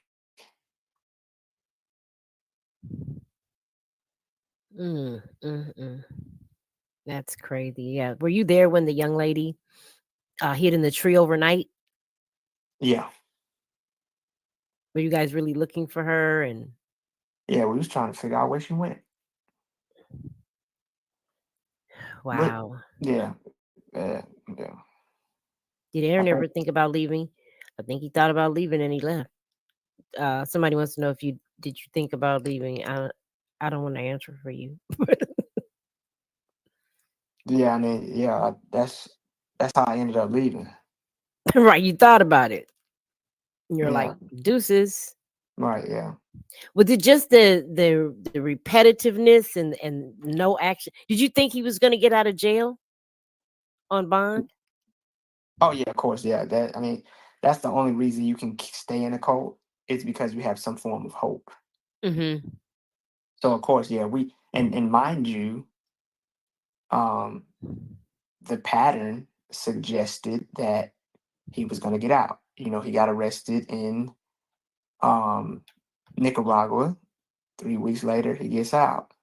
We get arrested together in Panama 1 week later, or a couple of days later. I don't even know if it's a full week. We get out. You know, we get arrested in Hawaii. Week later, we get out. So it's like, oh, we know what this is. The patterns of our reality suggest that he's going to get out. Mm, I get it. I get it. So this was just another time, even though it was with the grape charge. You I guess who knew that it was going to result in 25. I mean, into a life sentence. And nobody. I was not expecting that from the judge. And contrary to popular belief, our intention wasn't to do that. I told myself I would be fine if he got 30 years. Like, let the man breathe when he's 75, 80. Like, what is he going to do at that age? Like, let him Mm, breathe. Let him breathe. Like, I didn't want to have them throw the book at him or, how do they call it? Put him under the jail. Like, that was some people's narrative, but that was never my intent. If he got out when he was 75, 80, like, I mean, really, like, let the man enjoy a little fresh air before he die. But right. it was his fault.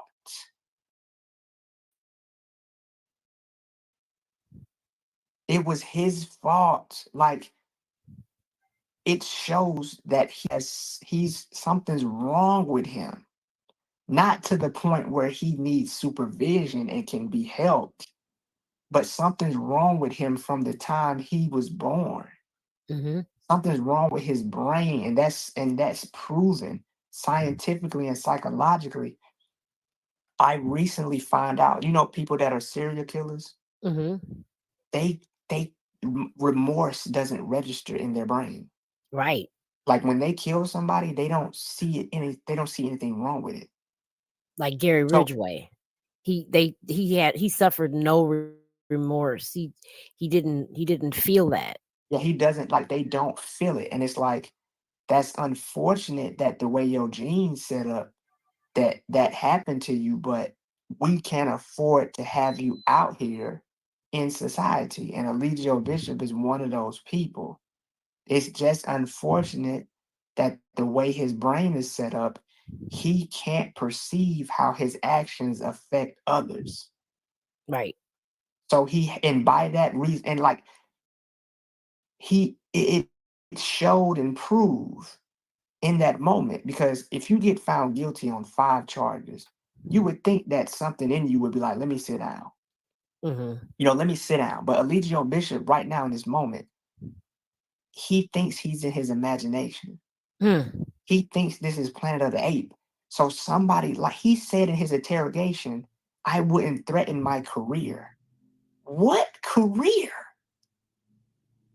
I I was wondering what does he mean his career as a social media influencer? Something's wrong with him.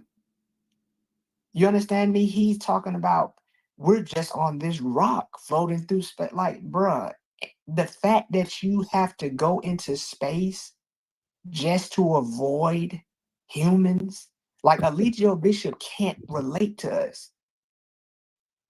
He can't. Like, I'm not saying that he's not trying to. He can't. Just like a blind person can't see, they're not trying to be funny, or a Right. deaf person can't hear. Those are disruptions in their nervous system that cause them not to be able to see or hear. There's a disruption, or as much as Eligio Bishop would talk about retardation and deformities, he doesn't realize that he can't connect to people. And so, because he can't connect to people, he thinks it's the world. He doesn't realize that he's the one. It's him. So in his mind, he thinks something's wrong with us Yeah. because he can't connect and he can't understand. He projects. No, he don't project. Something's wrong with that boy. You understand what I'm saying? Like you've seen people that are a little off, but Yes. he's a different type of off because he can pretend or he displays as if he feels you or he's connecting or he's registering, but he's not. And the crazy part about it is, while people are zooming in on Eligio Bishop, there's more of him out there. They're at your Yes. job. There could be your mama. It could be your brother. There's more Eligio Bishops out there. And they're charming. They do certain things, and then they reveal themselves once you've invested too much to the point where they feel like you're not going to leave, because his motives and people like him, their motive is based in insecurity. So a narcissist or a person like Eligio Bishop will wait until you get married. We'll wait until y'all have a child. We'll wait until y'all have joint bank accounts. We'll wait until y'all have a car loan in y'all name together. We'll wait until y'all buy a house. Then, when he feels like you've invested too much to pull out, then he or she shows their real colors, Mm-hmm. because they need you to do all that because they're insecure beyond a reasonable level, to the point where they need you to commit so hard that they feel comfortable that you can't leave. Mm. And when they know you can't leave, then they like, let me stop all this charming crap. Let me stop all this nice guy crap.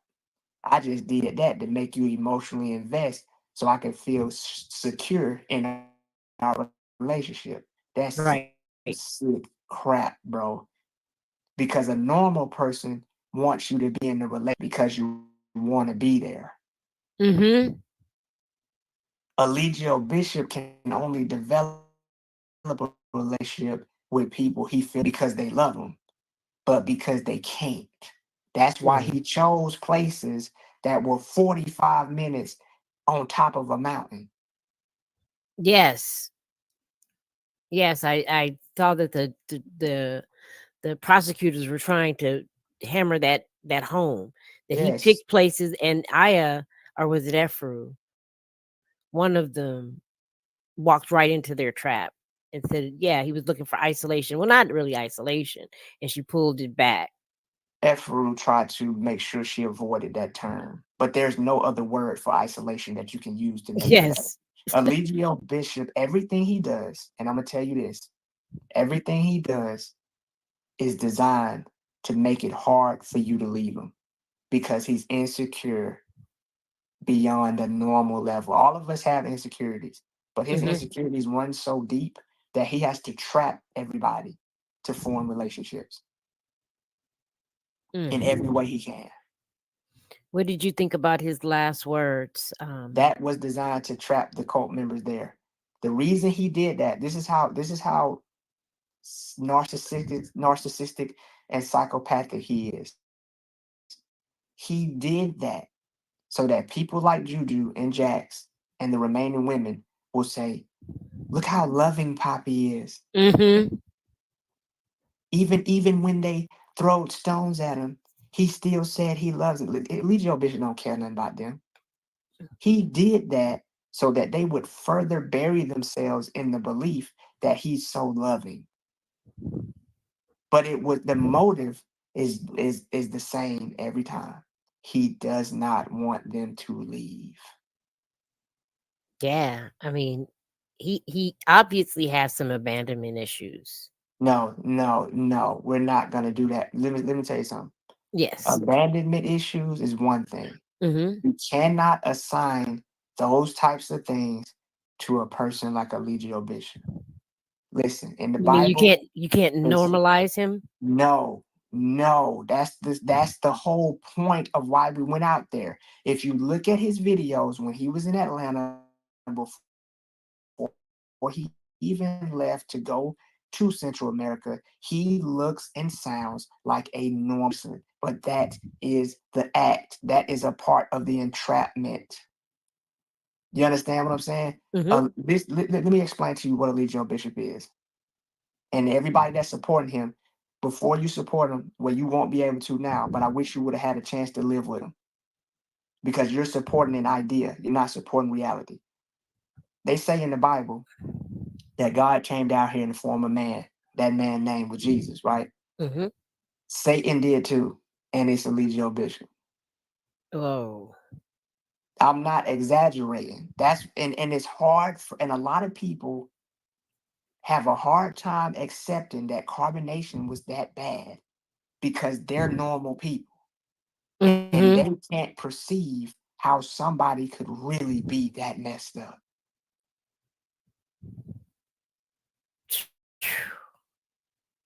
Stay with Wow. them. And the crazy part about it is you got some supporters of carbonation right now, and they've been supporting carbonation for 3 years, but they never came. Yeah, And that's they'll never true. and they never want to talk about why. Why you always support from afar. Because you knew something. You knew something. Yeah, I asked Kaja, if it was so great, why did you leave? Why? And I didn't really get a good answer. But I think she had, and she was there. The thing about it is that I realized that in the cult, I was in an echo chamber. Now Right. that I'm outside the echo chamber, ain't a lot of stuff I ain't even gotta explain. 99% of people, they get it. And then you have the 1% of people either in denial or they're just like Eligio Bishop. Mhm. I noticed that a lot of his supporters share a lot of his views on sexuality and women and their role in it. There are a lot of people in the manosphere that have kind of spoken out in favor of him. And that's fine. That's fine. My thing is, another thing I learned, Lisa, back to that question you asked me a while ago. Hmm. I learned that I ain't gotta, why I don't want to be no motivational speaker or no teacher or none of that? Because life gonna teach you everything you need to know. I ain't gotta say a darn thing. All of Uh, these folks talking about this, and that. Yep. Unfortunately, the way I don't want to call it the universe, but whatever it is, whatever name you want to call it, I hate it for you. I ain't gotta do nothing. That's why I don't do the gangs. That's why I don't do the gangster stuff. I don't do the threats because everybody gonna get exactly what they need. And unfortunately, you might find your sister with a nature boy. You might find your mama hmm. with a nature boy, and it's gonna hurt you. And you ain't guess what you ain't gonna do? You ain't gonna come online. You ain't gonna come online and say, y'all was right. I see what y'all was talking about. These same people supporting him, they're not gonna come back and reveal that they too have now found themselves in the same situation. So I ain't gotta worry about it. I know the internet only captures but a small portion of people's lives. And most of the stuff people run and come and post online is only the good stuff. Right. We Right. got on we got on national TV and told a testimony that did not make us look like the best people. Hmm. So our motive and our intent ain't based upon no likes and no views. You understand what I'm saying? So Right.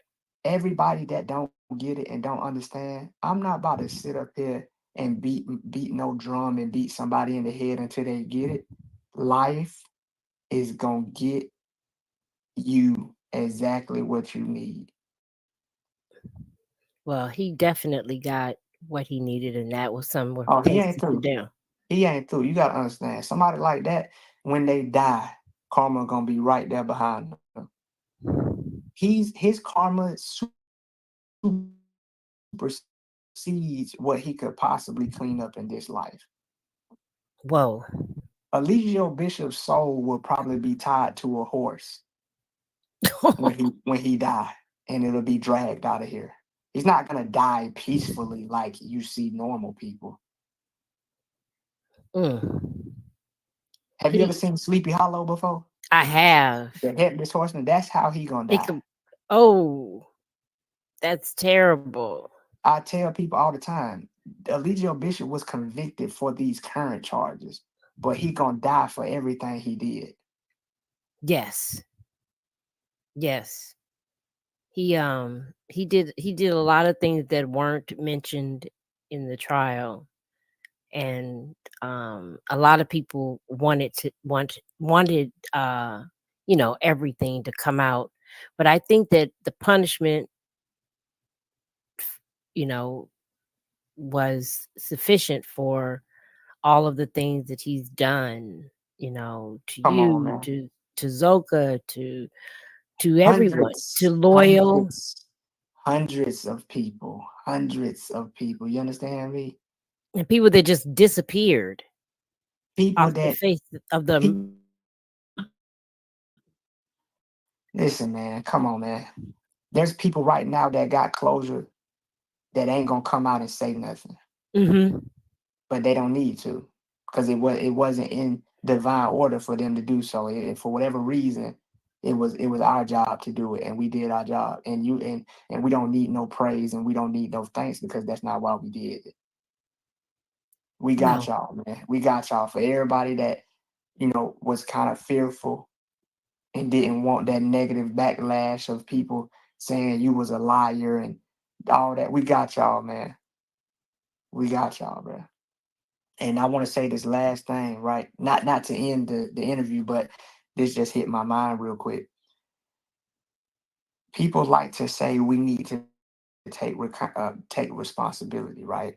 hmm, And the crazy part about it is the people that's demanding we take responsibility. We ain't did nothing to them. If right. me and the former cult members are on good terms, why do I need to take responsibility so you can feel good? You want me to take responsibility because you was watching? I I didn't think do that a nothing lot to of you. I think a lot of people feel like they were triggered by a lot of the stuff So that you went to cover, and they have. okay, you should have stopped watching. You should have stopped watching. The only people that I need to take accountability for are the people who I actually had a direct interaction with. And we're good. That's We good. all have a collective understanding that the common issue here was Eligio Bishop. That's why we were all able to come together and testify without and put any other petty differences aside. For you, I didn't even do nothing to you, and I don't owe you nothing. So it's funny that people say that, but I realize they just be talking. They Yeah, just want somebody to look at them. I don't understand what to take accountability means either. I'm saying for Are you what? supposed to? Like what? What? Like what? If let's say for example, right? Me and I'm just gonna use Caliber real quick as an example. Let's say me and Caliber had beef Hmm. in the cold, and me and Caliber squashed that beef in a conversation. Why do I need to take accountability so you can see me do it? Because a lot of people feel like they're so invested in this that they need to see every aspect That's of not it, my. or it Go ahead. doesn't That's not my fault. exist. Yeah. Right. If they don't see it, it didn't happen. If I go and let's say uh Pice, or I'm sorry, Armand. I call Caliber because he had that name before he came to Carbonation. Okay. Let's say Armand or me and David or anybody, just pick a name. Let's say me and anybody in the cult had a beef and we squashed that beef on a phone call privately. Why do I need to show you that I took accountability? I don't. But I realize that some people, basically retarded people, got internet. They don't think all the way through. They just be saying stuff just so somebody can see them. Right. I did take accountability. I just didn't do it publicly so you can feel good about it. Right. And you don't owe anybody anything. I was telling Janae that too, you guys don't owe anybody anything. You owed it to yourselves to tell the truth, the whole truth, and nothing but the truth, and that was it. And if it helped everybody else, then so be it. And the crazy part about it is it's like people need to go through the proper channels. Like if you really feel that compelled about a situation, why do you think your comments are gonna do it? Somebody just said they want to see you have remorse. The remorse for what? I mean, The remorse Why is do they to need to see it? Like, why do I owe? I mean, like, the question is, why do I owe you a display? Haven't you had enough? What your boy said? Are you not entertained? Like, why do I need to show you remorse as if I did anything, as if I have any transgressions with you? That's like me saying, "Hey, I need to see you apologize to somebody that you wronged." It ain't none of my business. no. But I get it though. These people think because they watched it's their business. They having a hard time separating the fact that this ain't got nothing to do with them, even though they've been watching for 4 years. They want to be a part so bad. Just like I told folks, I'm gonna be able to talk about this to the day that I die. Cause this is my life I'm talking about. You Right. talk about something you looking at. Yeah, there's a lot of people in this community or in this sector that I would ignore. I guess that's the best way to put it. Oh yeah, yeah, yeah, yeah. I mean, like I like to talk about the mindset, but like singling a person out and addressing them individually, like no, that's crazy. That's They want crazy. to Like they would hold love you that. responsible. Right, like, oh yeah, hold me responsible as if I did anything to you. So basically, if that's the case, then I want to see you apologize to everybody you've done something wrong to. Like that's so absurd. It is. When It you is. flip it, but the thing about it is, these people are narcissists too. Whew. They're Allegio bishops too. So I see you. I see you. You think I'm stuck on Allegio bishops? No, bro. I understand the mentality of people who have an inability to see what it is they're doing wrong, but have an excessive need to point out the flaws in others. You can't mess with me. Definitely. Is your book still on the market, Aaron? People are Yeah, yeah. asking. Uh-huh. Okay. Yeah, yeah. It's on I'm Apple gonna Book. Listen, man. I only rock with Apple, bro. I heard that. I really love Apple, man, as a company. Like you can say whatever you want to say, but I rock with Apple, so I don't have my book on any other platform other than Apple. No Barnes and Noble, no Amazon, none of that. I rock with Apple, bro. You know Apple can be seen as a cult now, don't you? Well, the thing about it is they don't have that it wouldn't be possible because they don't have a charismatic leader. He's dead. No, but nobody worships Steve Jobs. Oh, in Silicon Valley? Come on. Aaron.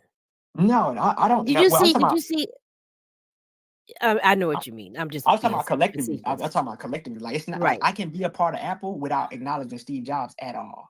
But you That's true. can't be a part of Carbonation without acknowledging Lee Joe Bishop. You see how that Oh doesn't no. go both ways? Yes. Yes. Absolutely. I'm trying to find the link to your book.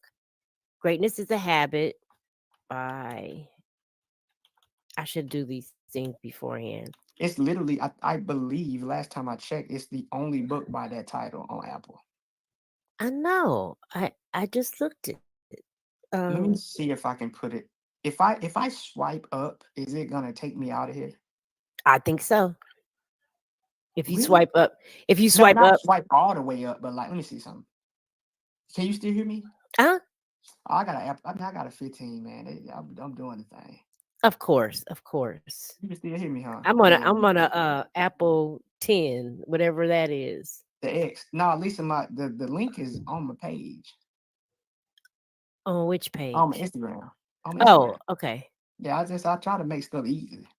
I appreciate that, especially for the old folks here. Especially for the old folks. No, you do pretty good though. You got a YouTube channel, like you understand what I'm saying? Like my grandma is not even in the vicinity, but you're nowhere near my grandma's age though. So You don't say that. You don't know. no, look, my Here it is. grandma's I probably found it. yeah, my grandma's probably one of the oldest people in Georgia. Really? Is she an Yeah, she's the oldest. octogenarian? She's one of the oldest people in the city where I'm from. Oh wow! She's 90. She turns 95 this year. You know. Thank you, Chantel. I appreciate it. Put it. Oh, 95. Woo Yeah. woo. Grandma Dixon, yay. Nah, wrong side. Oh, wrong Mama's side. side. Yeah, Dixon side, my daddy's side. My mama's side is something else. Well, woo woo, Grandma. Thank you for giving us this great grandson of yours. He is. Does she know how special you are? I mean, of course, I'm her grandchild, so she's gonna always have that element there, no matter what I do. But I'm really not. I'm really not. I'm really not, bro. Like it's not that serious. If everybody were, I don't, how do I say this? You gotta stop saying that. You're fucking awesome. Nah, because you know why I don't do that? Because I hate people that try to make themselves out to be gangster because gangsters don't go out their way to prove they gangster. I get you. I You get you. understand what I'm saying? So I feel like everybody that try to go out their way to be intelligent are really stupid. Everybody that go out their way to be hard is really soft. So it's like I don't need to I don't need to big myself up. Like we can all just be regular. That is good. We all came here good enough. But somewhere Regular people don't do what you did. Regular people don't just testify. nah, Regular they people really don't do. have those They words. really they really do, man. Like we gotta give regular people some more credit, man. Like for real. Like they really do. The chat Like, is asking if you're gonna write another book. man, no. So get it while you can. Get that. Greatness is the habit. That is I mean, he is what is that? J.D. Salinger only wrote one book, Catcher in the Rye. Man, like I told you, man, I despise these people who have a never-ending supply of products for you to buy. Like this the one, y'all. This the one, y'all. This the one. Get my seminar. In this course, we gonna dive deep. Like, bro, you said we were gonna dive deep in the last 8 courses. It don't get no like, bro. What do we? So we gotta get a submarine now. God, You dog.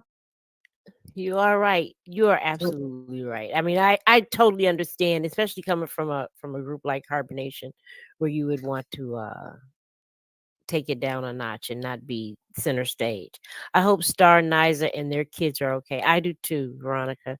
Do you know anything about Star, Niza, and their kids? Uh. Yeah, I mean, Mm-mm. did you know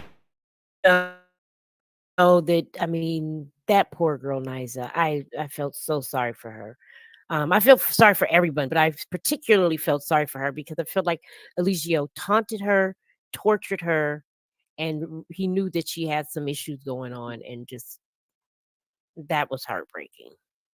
Yeah, I mean, that just like I said, you understand what I'm saying? She's a part of this too. And even though she didn't, come and testify, justice was owed to her and she got it.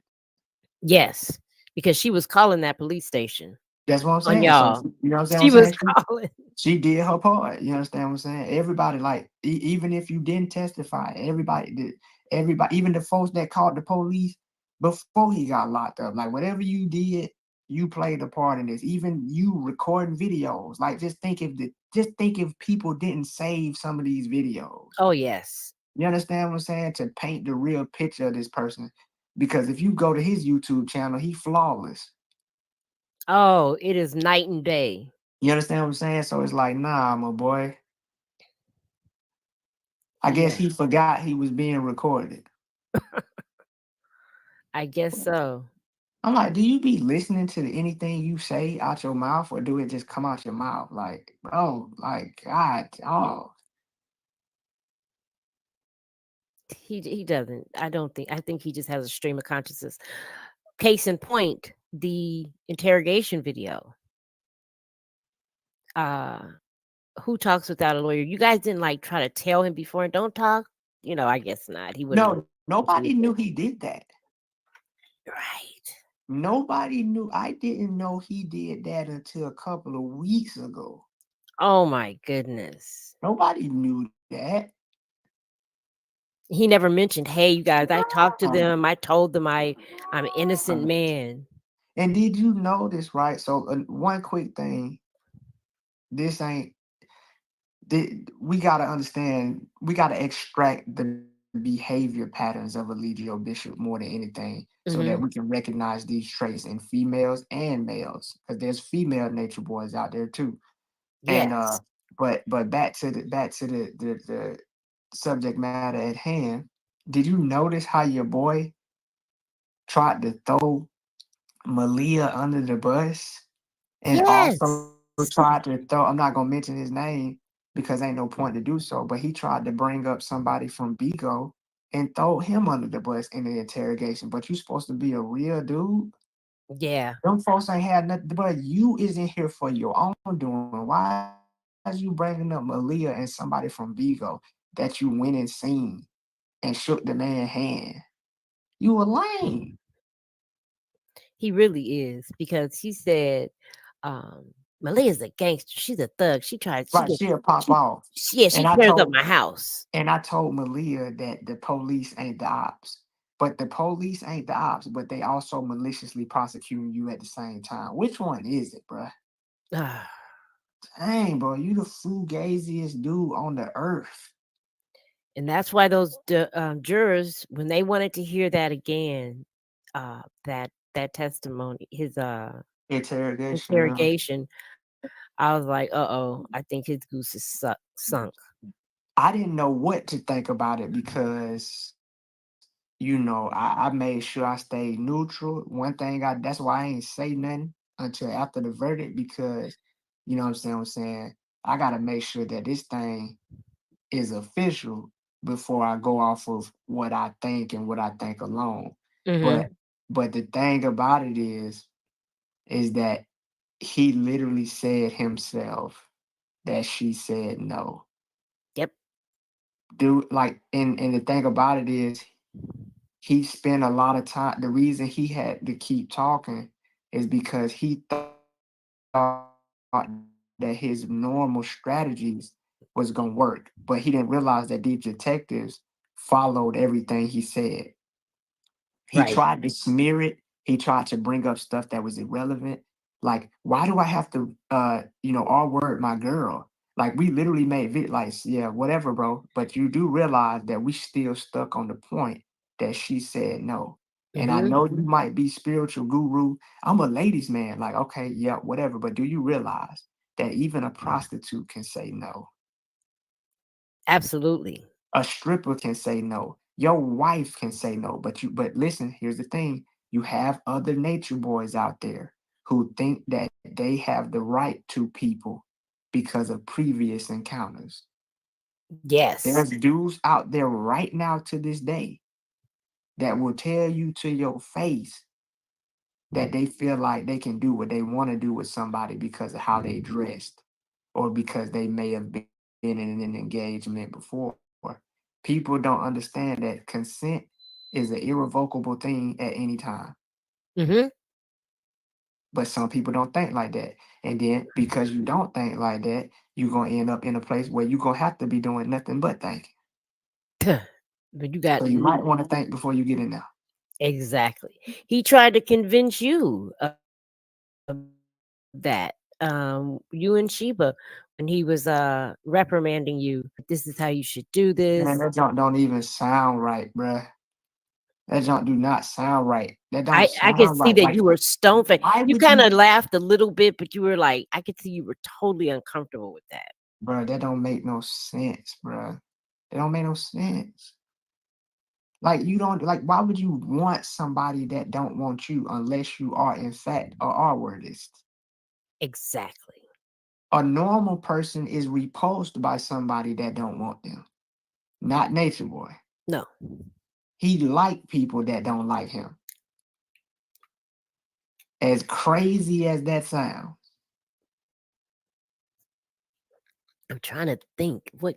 Yeah, he does. You're absolutely right. Well, he wants everybody to want him. He wants everybody to like him. That's why he thought he was being charming and funny in the interrogation room. He's such a narcissist. While they're playing the audio of him talking to the detectives, he's a man in himself. He's shaking his head. Yeah, yeah, yeah, that's You right. know, R. Kelly was bobbing his head to his music while they Ah, was playing him having sexual acts with somebody, listening to his music in the background of the video. He in and the courtroom bobbing his head. mm, mm, mm. I'm telling you, y'all be on the lookout for these folks, man. And there's no like so it's like this, right? You get burned, I can see that. If you get cut, I usually can see that. But there's psychological issues they can't be seen. So y'all be careful, man. Out here with these people. Yeah. Be careful, man. There's some crazy folks out here. Like locking Nature Boy up is not the end of Nature Boy. Cause there's somebody out there right now in this moment having sex with somebody they know they ain't had no business having sex with. And they gonna produce another little demon baby. And that demon baby gonna grow up and mess up other folks' lives. Oh, And the yes. cycle continues because look at it. Cult leaders, they're not gonna go away. They're not gonna stop. They're just gonna get replaced. Yes. And they end up in one of two places, Yeah, prison or yeah. Or dead. prison. Yeah. In Or the run into graveyard. another country. Or run into another country. Yeah, that was one good thing that they didn't do. They never offered him that damn bail, so Made that that he boy could run. sick.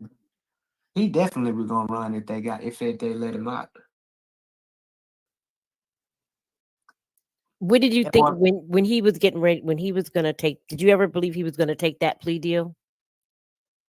no man, because that would be an admission of guilt. He can't do that. Mm, He can't admit to guilt. Like when I say he can't, I'm telling you he can't. Like it's not possible. Most of us in here have had to say, "I'm sorry, that was wrong, that was my fault." Eligio Bishop can't do that. mm. Trying to get y'all to understand that these people is out here, bruh. And I'm not saying go through life scared, but I'm just saying pay attention to people, bruh. Because not everybody is good like you is. Not everybody's normal like you are. Mm-hmm. They might dress like it, they might sound like it, and they might act like it. But there's people out here that literally on the other side of that smile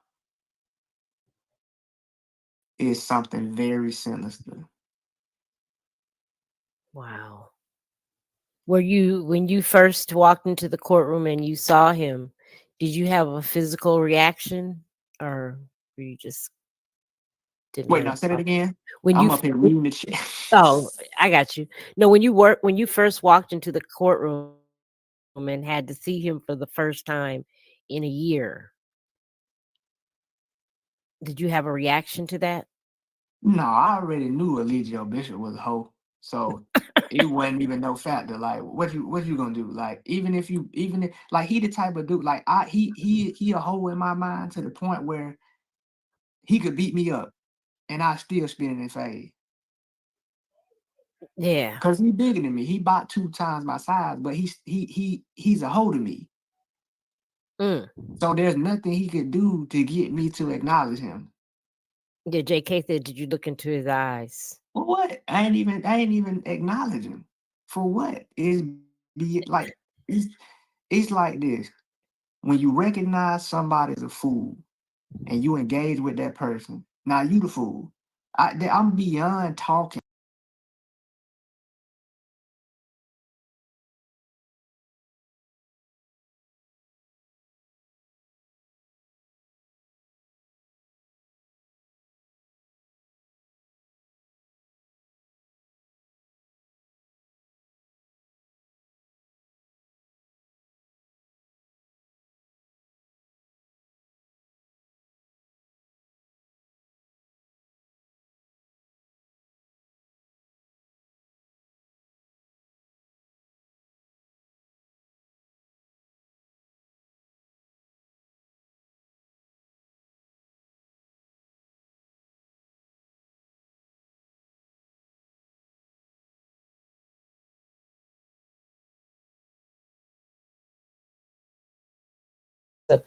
Hey guys, let's take this time and can we at least get 5 likes?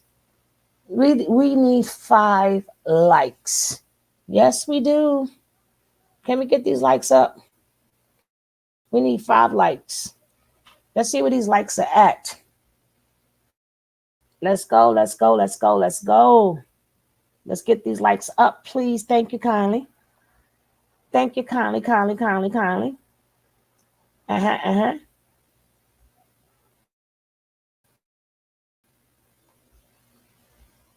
Because this is almost finished.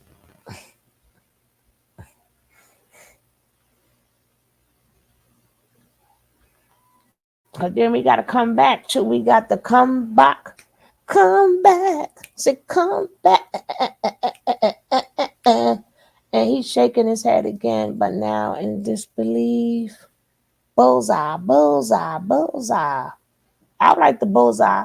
How am I like? Where my likes at? Jack, Jack, Nay, Nay, where my likes at? Cause we need at least 5 nice people. 5 of your bush babies. Come on, bush babies. Let's. I'm still on mute. No, I'm not on mute. I need 5. Please, can we get 5 likes? Oh, can we get one nice person to hit the like?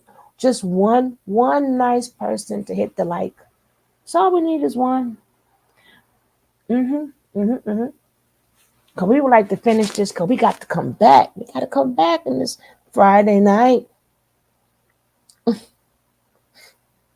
We got to. Oh no, we need 2 likes. We need 2 likes. We need 2 likes. 2 likes.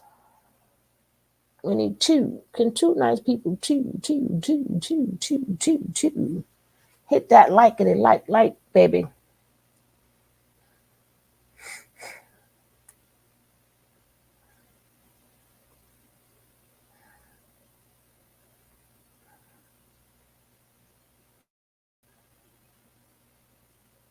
All right, we're getting ready to go. We're getting ready to go.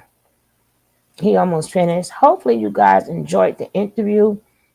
Like I said, with their interviews, there's not too much commentary because it's their feelings about how they feel since he got sentenced, right? So that's what that is. It's their how they feel, right? And we still ain't even get the Musa yet. We're gonna still get the Musa, but I'm coming back with the one before that, right? Yeah, yeah, yeah. Yeah, yeah, yeah, yeah. Yeah, yeah. Oh yeah.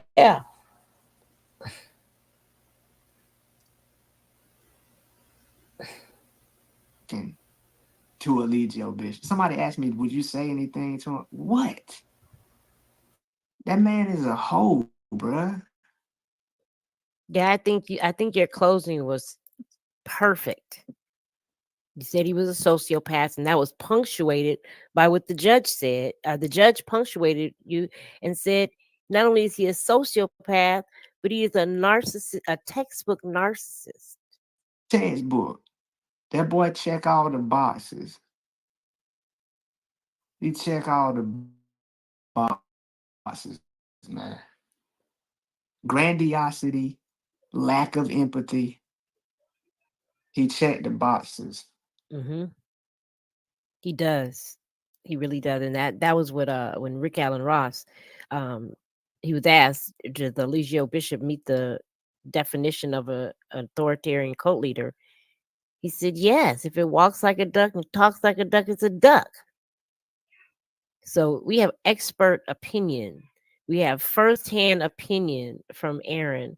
Um, I don't think that there's any question as to whether Eligio was, yeah, she did call him a master manipulator as well. Come on, man. And then the lady, I'm so glad that they just didn't bring in Rick Ross, but they also brought in Amanda Planchard.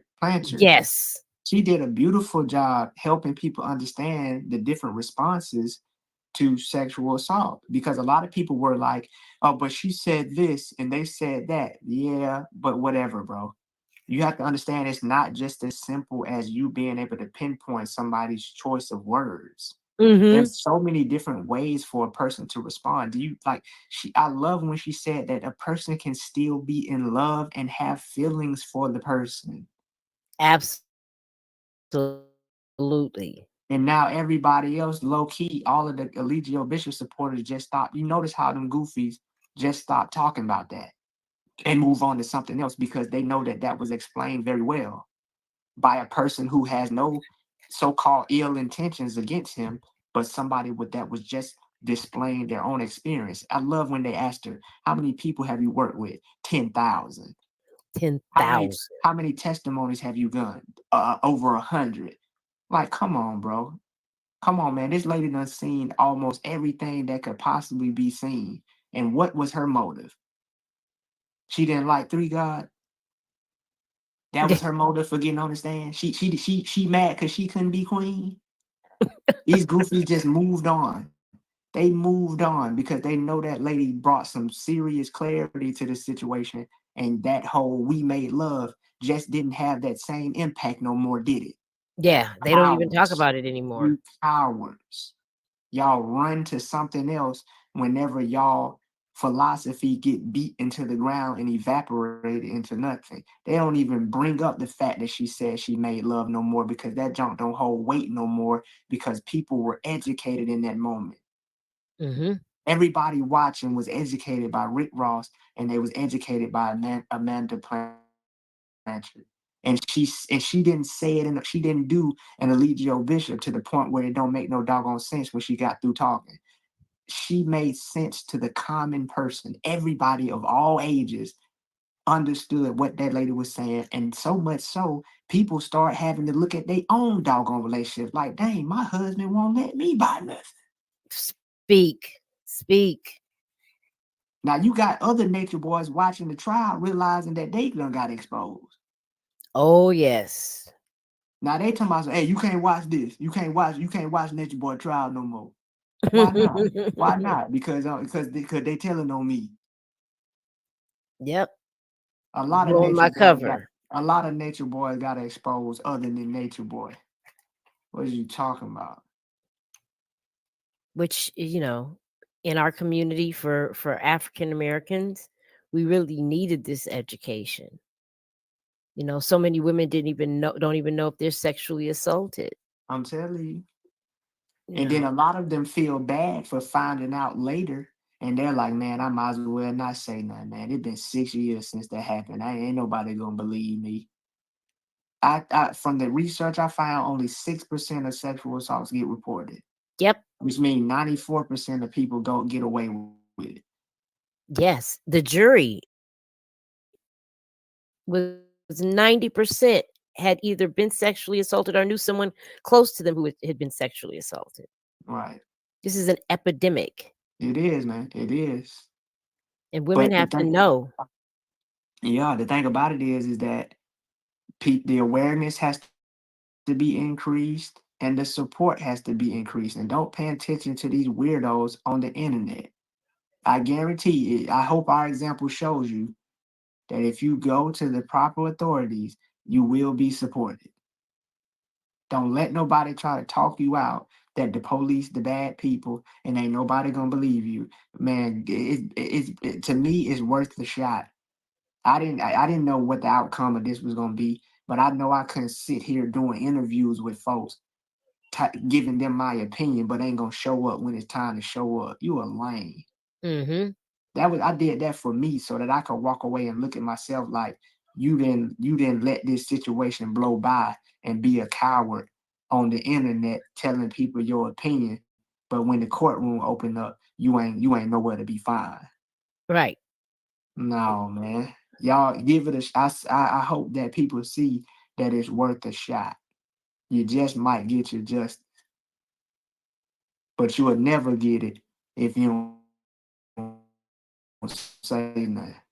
Right. Let me ask you something. I remember, and you might want to reiterate this. When you were in carbonation, you had no clue as to any of the famed cult leaders were like Jim Jones, Mark. Man, no, man. I didn't know about none of them boys. Like, I heard Charles Manson's name. Right. I didn't know what he did. You just knew I his just know name. he went to jail. I just know he went to jail. Like, I didn't know what he did. I didn't you know who Jim Jones is to me? We fly high, no lie. You know this. That's it. I didn't know nothing about no People's Temple. I didn't know about Marshall Applewhite. I didn't know about Jaime, what is his name? Jaime Gomez. Javi Gomez. I didn't know about man, they got cults in Mexico. They got Korean cults, Chinese cults, Japanese. I didn't know about Shoko Asahara. I didn't know about none of them boys. Yeah. It was an eye opener for you. And unfortunately, with after the fact, how can we increase awareness, Aaron? Do you have any ideas? You're a smart person. Netflix, Netflix. Netflix. Oh, serious. Netflix got the document. Netflix has the standard for documentaries right now. Hulu ain't got nothing on Netflix. I find that out when I compared the Twin Flames universe. The Twin Flames Man, universe. Netflix, Yes. man, Hulu booty trash compared to Netflix quality. I looked at the Netflix version of Twin Flames universe. I'm like, this is way better. Hmm. Netflix, like, yo, Netflix is an educational platform if you allow it to be. They got documentaries on documentaries on documentaries. That's how I found out about FLDS. That's how I found out about that guy that was running the Mexican mega church. Right. That's how I found out about Jaime Gomez. I didn't know nothing about no doggone Jaime Gomez and Buddha's what that boy name? Buddha Field. Butterfield. Yes. Yeah, I didn't know nothing about none of them, but Netflix put me on. Netflix, man. Netflix got a whole episode dedicated to cults. And they Yes. wrap it up and like you see a lot of the same people in different documentaries. I didn't know nothing about Children of God. I didn't know about the Moonies. I didn't know about what them boys name David Koresh, the Davidians. I Branch didn't know nothing about, Davidians. yeah, I didn't know nothing about none of that till Netflix put me on. And that is literally the first place I went to when I left Carbonation. I said, let me watch this cult thing because people used to say it all the time. Carbonation of cult, carbonation of cult, carbonation of cult. And I was like, shoot, I got time now to find out for myself. And when I tell you Right. that was the shoot moment for me. And Hmm. also Caliber sent me a video that was from like 10, 11 years ago. It's on YouTube right now. The quality sucks because cameras wasn't that great back then. It's Hmm. called How to Be a Cult Leader. I remember you posted that. Man, I'm like, bro, they had us doing the same oh yeah, Raj Nish and them. Yep. I'm like, bruh, what do you mean to tell me? Bro, I done been in the military. I done been on a basketball team. Hmm. But you mean to tell me I was in a freaking cult, bruh? Oh my God. So, so you really didn't realize it until you saw those Bruh, Netflix documentaries? I did not realize it until Caliber sent me that video and until I watched that documentary. And the documentary was so phenomenal because they presented these I believe it was 8 criteria. Hmm. And I we met all the criteria. And I'm like, bro, this is not a coincidence. This is not a coincidence that these same criteria apply to carbonation, bro. I'm convinced. And so I got Steve Hassan's book, Combating Cult Mind Control, read that. I watched every cult documentary Netflix got. I was on YouTube. I was on Hulu. And so I just got my cult knowledge on my own. Yeah, you did. You did an excellent job because you're very adept at being able to articulate what you've seen and how it affected your life and how it's been a. I guess we're gonna have to rely on Netflix. Uh, they will be doing that documentary on Eligio, I believe. Is that Netflix? I know there's a Oh, I don't documentary know. on him. Yeah, and I hope it's expansive, and it really is. They were at the court, Zanderland Films. Oh yeah, yeah, yeah, yeah, yeah. I thought you were talking about Netflix though. Oh, I don't know if I thought that's what they were going to be broadcasting it on, but I'm Oh not sure. sure. Oh yeah. No, we're gonna see. I would look. Netflix is the standard to me from what I've seen thus far. Yeah, it used to be HBO, but I think that Netflix has definitely Oh, surpassed. Netflix killing everybody right now when it comes to production. Oh They yeah, ain't Netflix so gangster. They ain't even gotta show you no ads. no, That's why Hulu lame. yeah. I think I got Hulu. You know why I got Hulu? To watch the Wu Tang movie. Oh yeah. I got you. Yeah, Hulu. That's the only thing keeping Hulu alive. I hope Netflix buy them out because Hulu. The only reason people even got Hulu is because there's stuff over there that Netflix don't have. Right, That's the only right. reason. Netflix gonna end up buying them folks. Yeah. I think I watched Candy Cane Lane on Hulu, and I was like, yeah, I can see the difference in a Netflix production and a Hulu production. Yeah, man. Even the Twin Flames universe is just clear difference. It's like, wow, Hulu. Like it's almost like y'all threw this together compared to Netflix. Like Netflix had elements that the Hulu documentary just completely left out, and I'm like, oh, boo. Yeah, they did the same thing with Firefest. I don't know. You were I ain't seen probably that. in Carbonation during Firefest. Okay. That Ja Rule and a guy, this white guy. It was a concert and it was a disaster. And Netflix did a documentary and Hulu did a documentary, and night and day. Hulu, Netflix was far superior. Right, exactly. Yeah, I felt the same way about the Twin Flames universe documentary. I'm like, Hulu, what is y'all doing? And Wizzy says she saw Nature Boy reading a book about cults. He probably did. Nature Boy can't read. I knew you were gonna say that. I knew you were gonna say that. I But knew you Nature were Boy, gonna that say that. man was pretending to read. That boy just be holding his head down over the book. That bit can't read. That is funny. Yeah, I don't think he read a book on cults. I just think it's innate in all of these people. He's a narcissist. Yes, He's a narcissist. You can't be a cult leader without being a narcissist.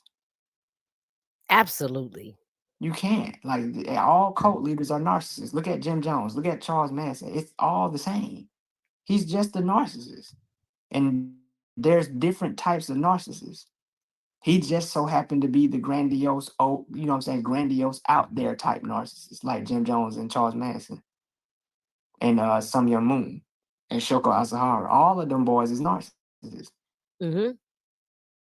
Absolutely. I believe he read the book, though. I don't believe he read the book. I think he likes to have books.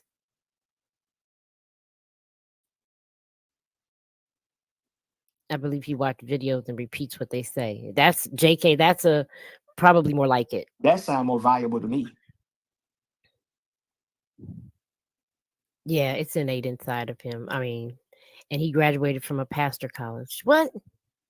I don't believe nothing that your boy said. He said he was in the military but can't produce no DD-214. What's You the think DD-214? DD-214 is your service record. It shows basically it's like a summary of everything you did in the military, all your awards, your time in service, the schools you went to, all of that stuff like that. So for somebody to have been in the military with no DD-214, it don't make no sense. Especially being on trial, you think that Robert Booker wouldn't have brought the fact that he had served in the military. He probably Right, lied. Then he lied in the interrogation, told them folks he did 12 years of school. You a lie. right. He didn't do 12 years of school. He was institutionalized. Man, that bit probably ain't even from Earth. He's from another planet. That bit ain't from Earth. You One just minute said he he from was from Puerto Rico. hell. One minute he from Puerto Rico. Then he from Haiti. Then he from Nigeria. Then he Yoruba. That boy just be making up stuff. That's why he is in his imagination. Yep. Sugar Love said he's a malignant narcissist. I'm telling you, that's what that. I don't know if that even is the proper professional term, but it sounds fitting. Somebody said he's a reptilian. That bitch slid out the sewer with the Ninja Turtles. Oh, don't sully the name of the Ninja Turtle. They're the good guys. I'm talking about he fell in that radioactive juice with me, boy. And he turned out to be Nature Boy. He was a roach. He was The a ninja, roach, you see the ninja Ninja Turtle, roach. the Ninja Turtles turned out to be ninja. They were turtles, and then Master Splinter was a rat. Nature Boy was a roach that fell in the radioactive. That And he that used boy, to he call ain't no everybody roaches. he that thing that Will Smith and that dude had to shoot on Men in Black. Ooh, I know what you're talking about. That boy is not a human. That's why he always talking about he ain't a human. He tried to tell us, but we didn't catch on. So that's all good. We caught on eventually. Yeah. He said So he we know portaled into this earth plane. that boy radioactive, man. Well, I'm I'm glad convinced. you have kept your sense of humor. I'm glad you have kept your positive attitude. I am just so grateful to know you, Aaron. I really appreciate it. Just like Dr. York, yuck. I don't even know what that means. But I think she was saying that Dr. York said he wasn't from Earth either. oh, there you go. He has to mimic, he's a mimic. He kind of somebody else said he mirrors people. Yeah, he does. I had that conversation with somebody, and I feel like he doesn't have no real empathy. What he does is he pays attention to cues, Mhm. and he learns what cues invoke what reactions out of people, and over time he just put two and two together. But actually feeling people, he can't do that. Ah, that's so sad. It's so sad of all the things he lacks, and you feel like he's incorrigible. Like he can't be. Well, you said for the most part, you feel like he can't be rehabilitated. No, he can't. He can't. He was born like that. Yeah, I mean his problems go back to childhood. You know, Not childhood. well, I don't know how. I don't know any stories Man, about him in infancy. man, that boy. Listen, you don't get like that from a bad childhood. Satan dropped that man like folk drop their keys, or folk drop some change and don't realize it. That man got dropped out of Satan's booty hole. It just forgot about it. Oh, Aaron, you are hilarious. Oh, Stay away from folk like that, man. For real, bro. But yes. the crazy part about it is everybody think that they're just so recognizable. And if that was the case, if people like him was so recognizable, everybody in here would have been with the person they was in their very first relationship with. What do you mean?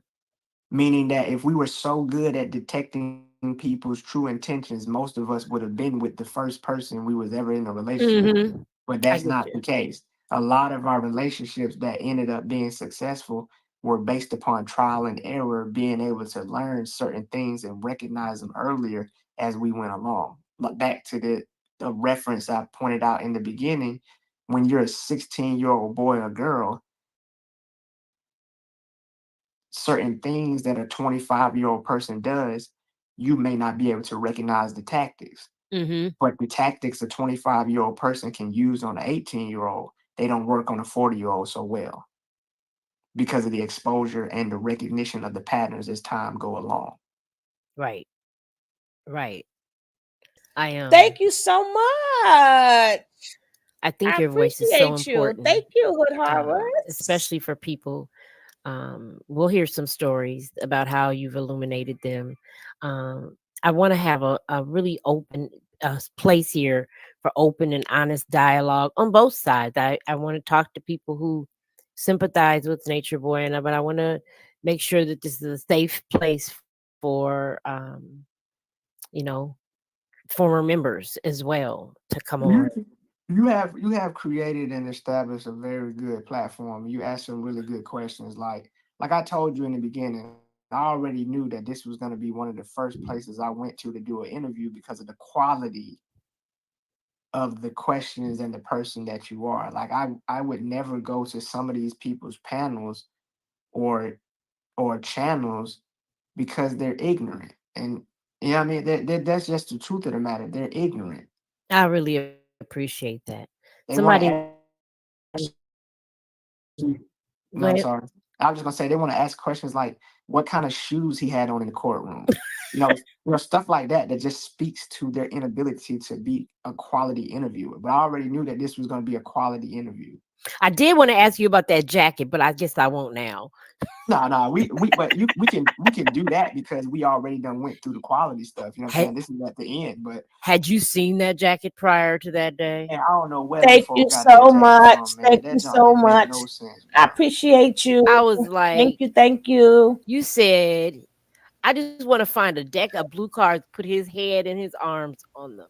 I'm telling you, that boy came Thank out you, there looking Booski. like the blue pack of playing cards, like they were about to play spades. I'm like, man, what is this, bro? What is this, bro? What message are you trying to Make it send here? rain, baby. Thank you for That you making it fly? rain. Make it rain. Like you're not here to be fly. Like this fool is so consumed with the cameras that he missed the intent of why the cameras was there. This fool really thought the cameras was there for him. Yeah. That's how I'm telling you. That's you have to you have, bro. Please be able to just. It's hard, but if you see somebody like that, man, just know that they ain't gonna change. They was born like that. That's their temperament. That's their disorder. They're incapable of understanding and seeing things outside of their own best interest. That's the truth.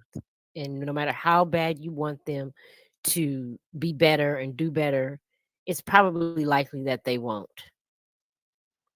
Yeah, and do you even want to invest the time to find out? Just go find somebody that's already regular that you don't have to be in Mortal Kombat with every day.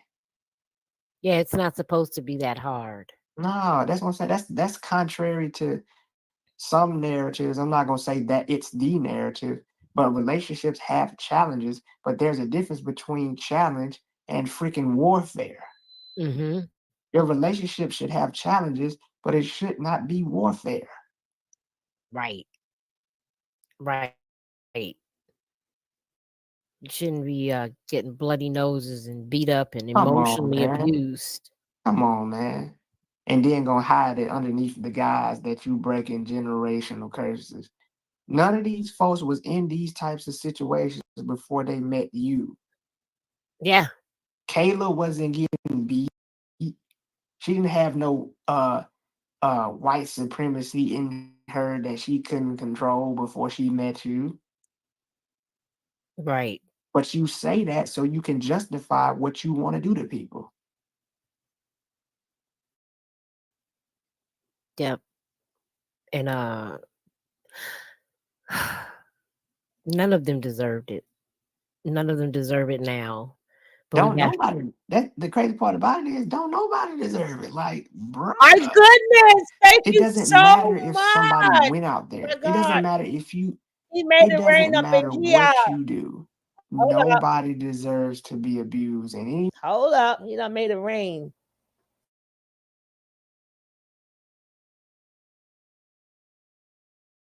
Me. He done made it rain. He done made it rain. Peace and blessings. Ah, make it rain. He made it rain. He made it rain. He made it rain. Thank you so much. I appreciate you to the fullest. Thank you.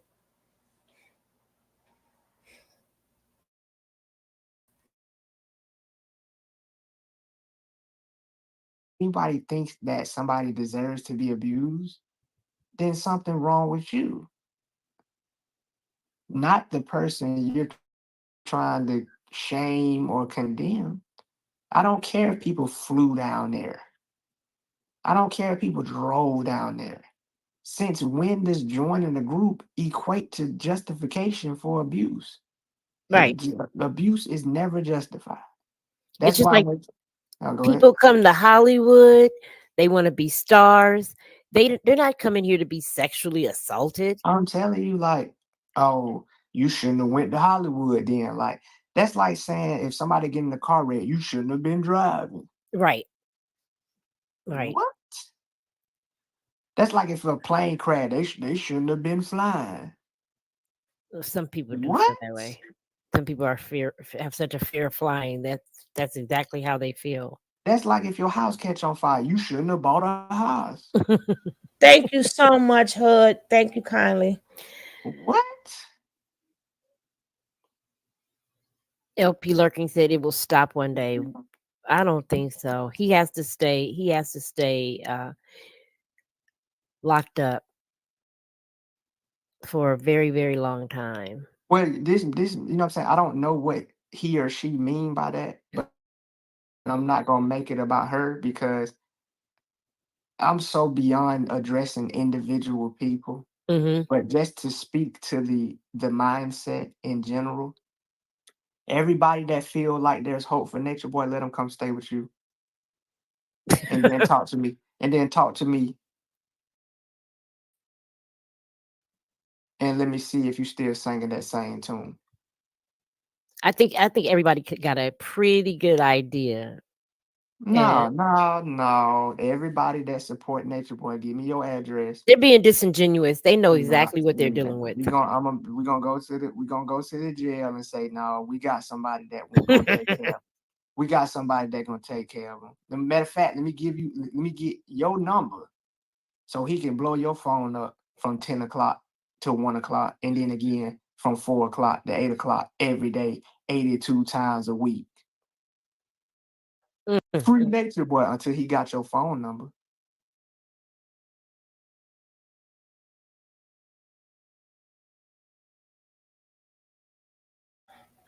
Do Hey Christian, watch how weak he is and he won't fake. Do y'all think Nature Boy deserved to get life? It's not what I think, is what he deserved. The question is he got what he deserved, is not what I think, is he got what he deserved. Right? You're gonna have to pay a comic debt. That's just life, right? That's just life, right?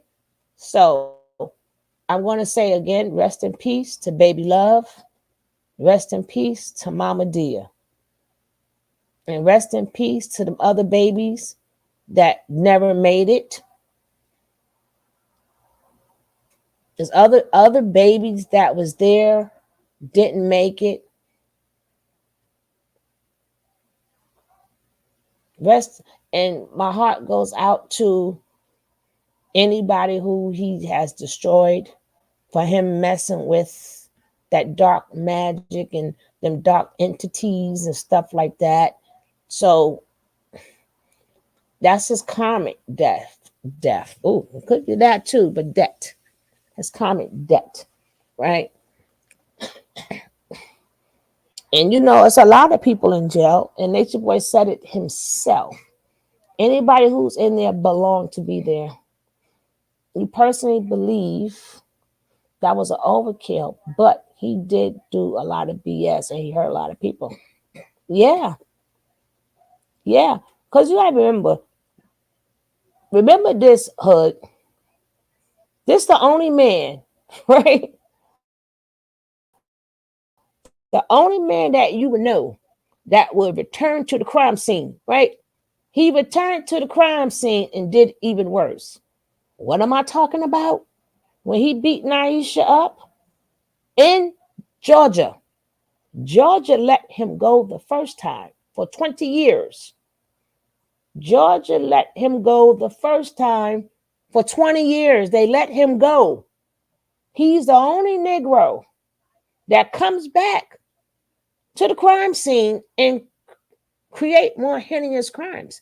So they let him go the first time. And look what he done, created a cult. Since they let him go, he done abused a lot of people. They were not going to make that same mistake again. Nature Boy forget that's in his records. And then on top of that, he is the only person I know who describes the crime scene. Right? Well, let me tell you what happened. Right? Okay. Let me tell you what happened. See, what happened was she said no. She said no. Then I said, yeah. She said no. And then he even explained why she said no. Because I don't want to do this no more. He's the only he is the only person that I know who returns back to the crime scene. You that played a big part in it, right? If we would have kept you before and gave you them 20 years, you would never have been able to even have a coat. But we ain't making that same mistake again. But only Nature Boy, you know what? They let me slide in Georgia. Well, let me go back and do some more horrific stuff in Georgia. Only Nature Boy returns to the crime scene. Yeah. Mm-hmm. Mm-hmm. Mm-hmm. Nobody else does that. Let me go back to the crime scene, right? Let me go back to Atlanta and start my shit, right? And then second thing is, let me describe the crime scene. Well, I called the back upstairs. Yes, I did, Your Honor. Mm-hmm. Matter of fact, wait. Let me tell you what happened, right? And he the one started off with she said no, right? He did these things. She's Jeez Louise. I think he was tired. I think he was tired of that beast that is in him. I think he was really tired of that beast that was in him and that dark entity that was in him. And you know how people reach out for help? He was reaching out for help in that jail. He knew for a fact he couldn't be alone. He couldn't be amongst people anymore because he was just going to get worse, worse, and worse, right? That's all. And at this point, what else more to do? But remember, we got to come back because we had what Janae said, and then we have Velvet response. So right after this is technically finished. Technically, this is finished, right? But we're gonna come back because we're gonna have a triple play today. Only in the movies, right? Only in the movies. Maybe he thought he was. You know what? That is so true, Jack. That is so true.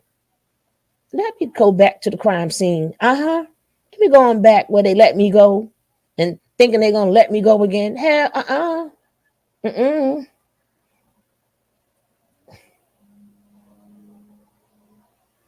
He is the accumulation of a person who never faced accountability. When we don't hold people accountable, they become Nature Boy. The detective down there begged him to request a lawyer. Yeah. Mm-hmm. Mm-hmm. Nay.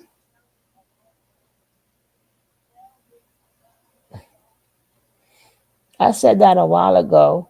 He's the type of person never to admit, oh man, the thing moved. To admit it. So he'll crash the car himself before pulling over extra directions. Uh-huh. We'll be coming back in about 10, 15 minutes, maybe a half an hour. Yeah. So you know we're going to end this with, right? They started a GoFundMe for him asking for food, for food, rent, and utilities. Stop playing. Stop playing. Oh, for him. My. You know, I'm going to have to see this. I'm going to have to see this. Mm-hmm. Uh-huh. Uh-huh. But thank you for all my sugar babes. Thank you for your support. And yeah, you know, I work hard, baby. We shall be back. Yes, we can. Yes, we can. And if you want it, just you can. But we got to go so we can come back.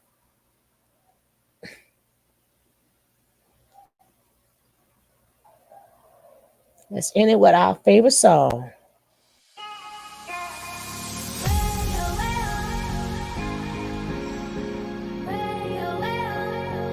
All right, don't forget my panel people. I didn't know how young those kids were. Yeah, 17. They all came at 17 and 18 hood horrors. If y'all happy, you know we gotta always end on a happy note. That's guys. I'm so happy. Yeah. Ooh.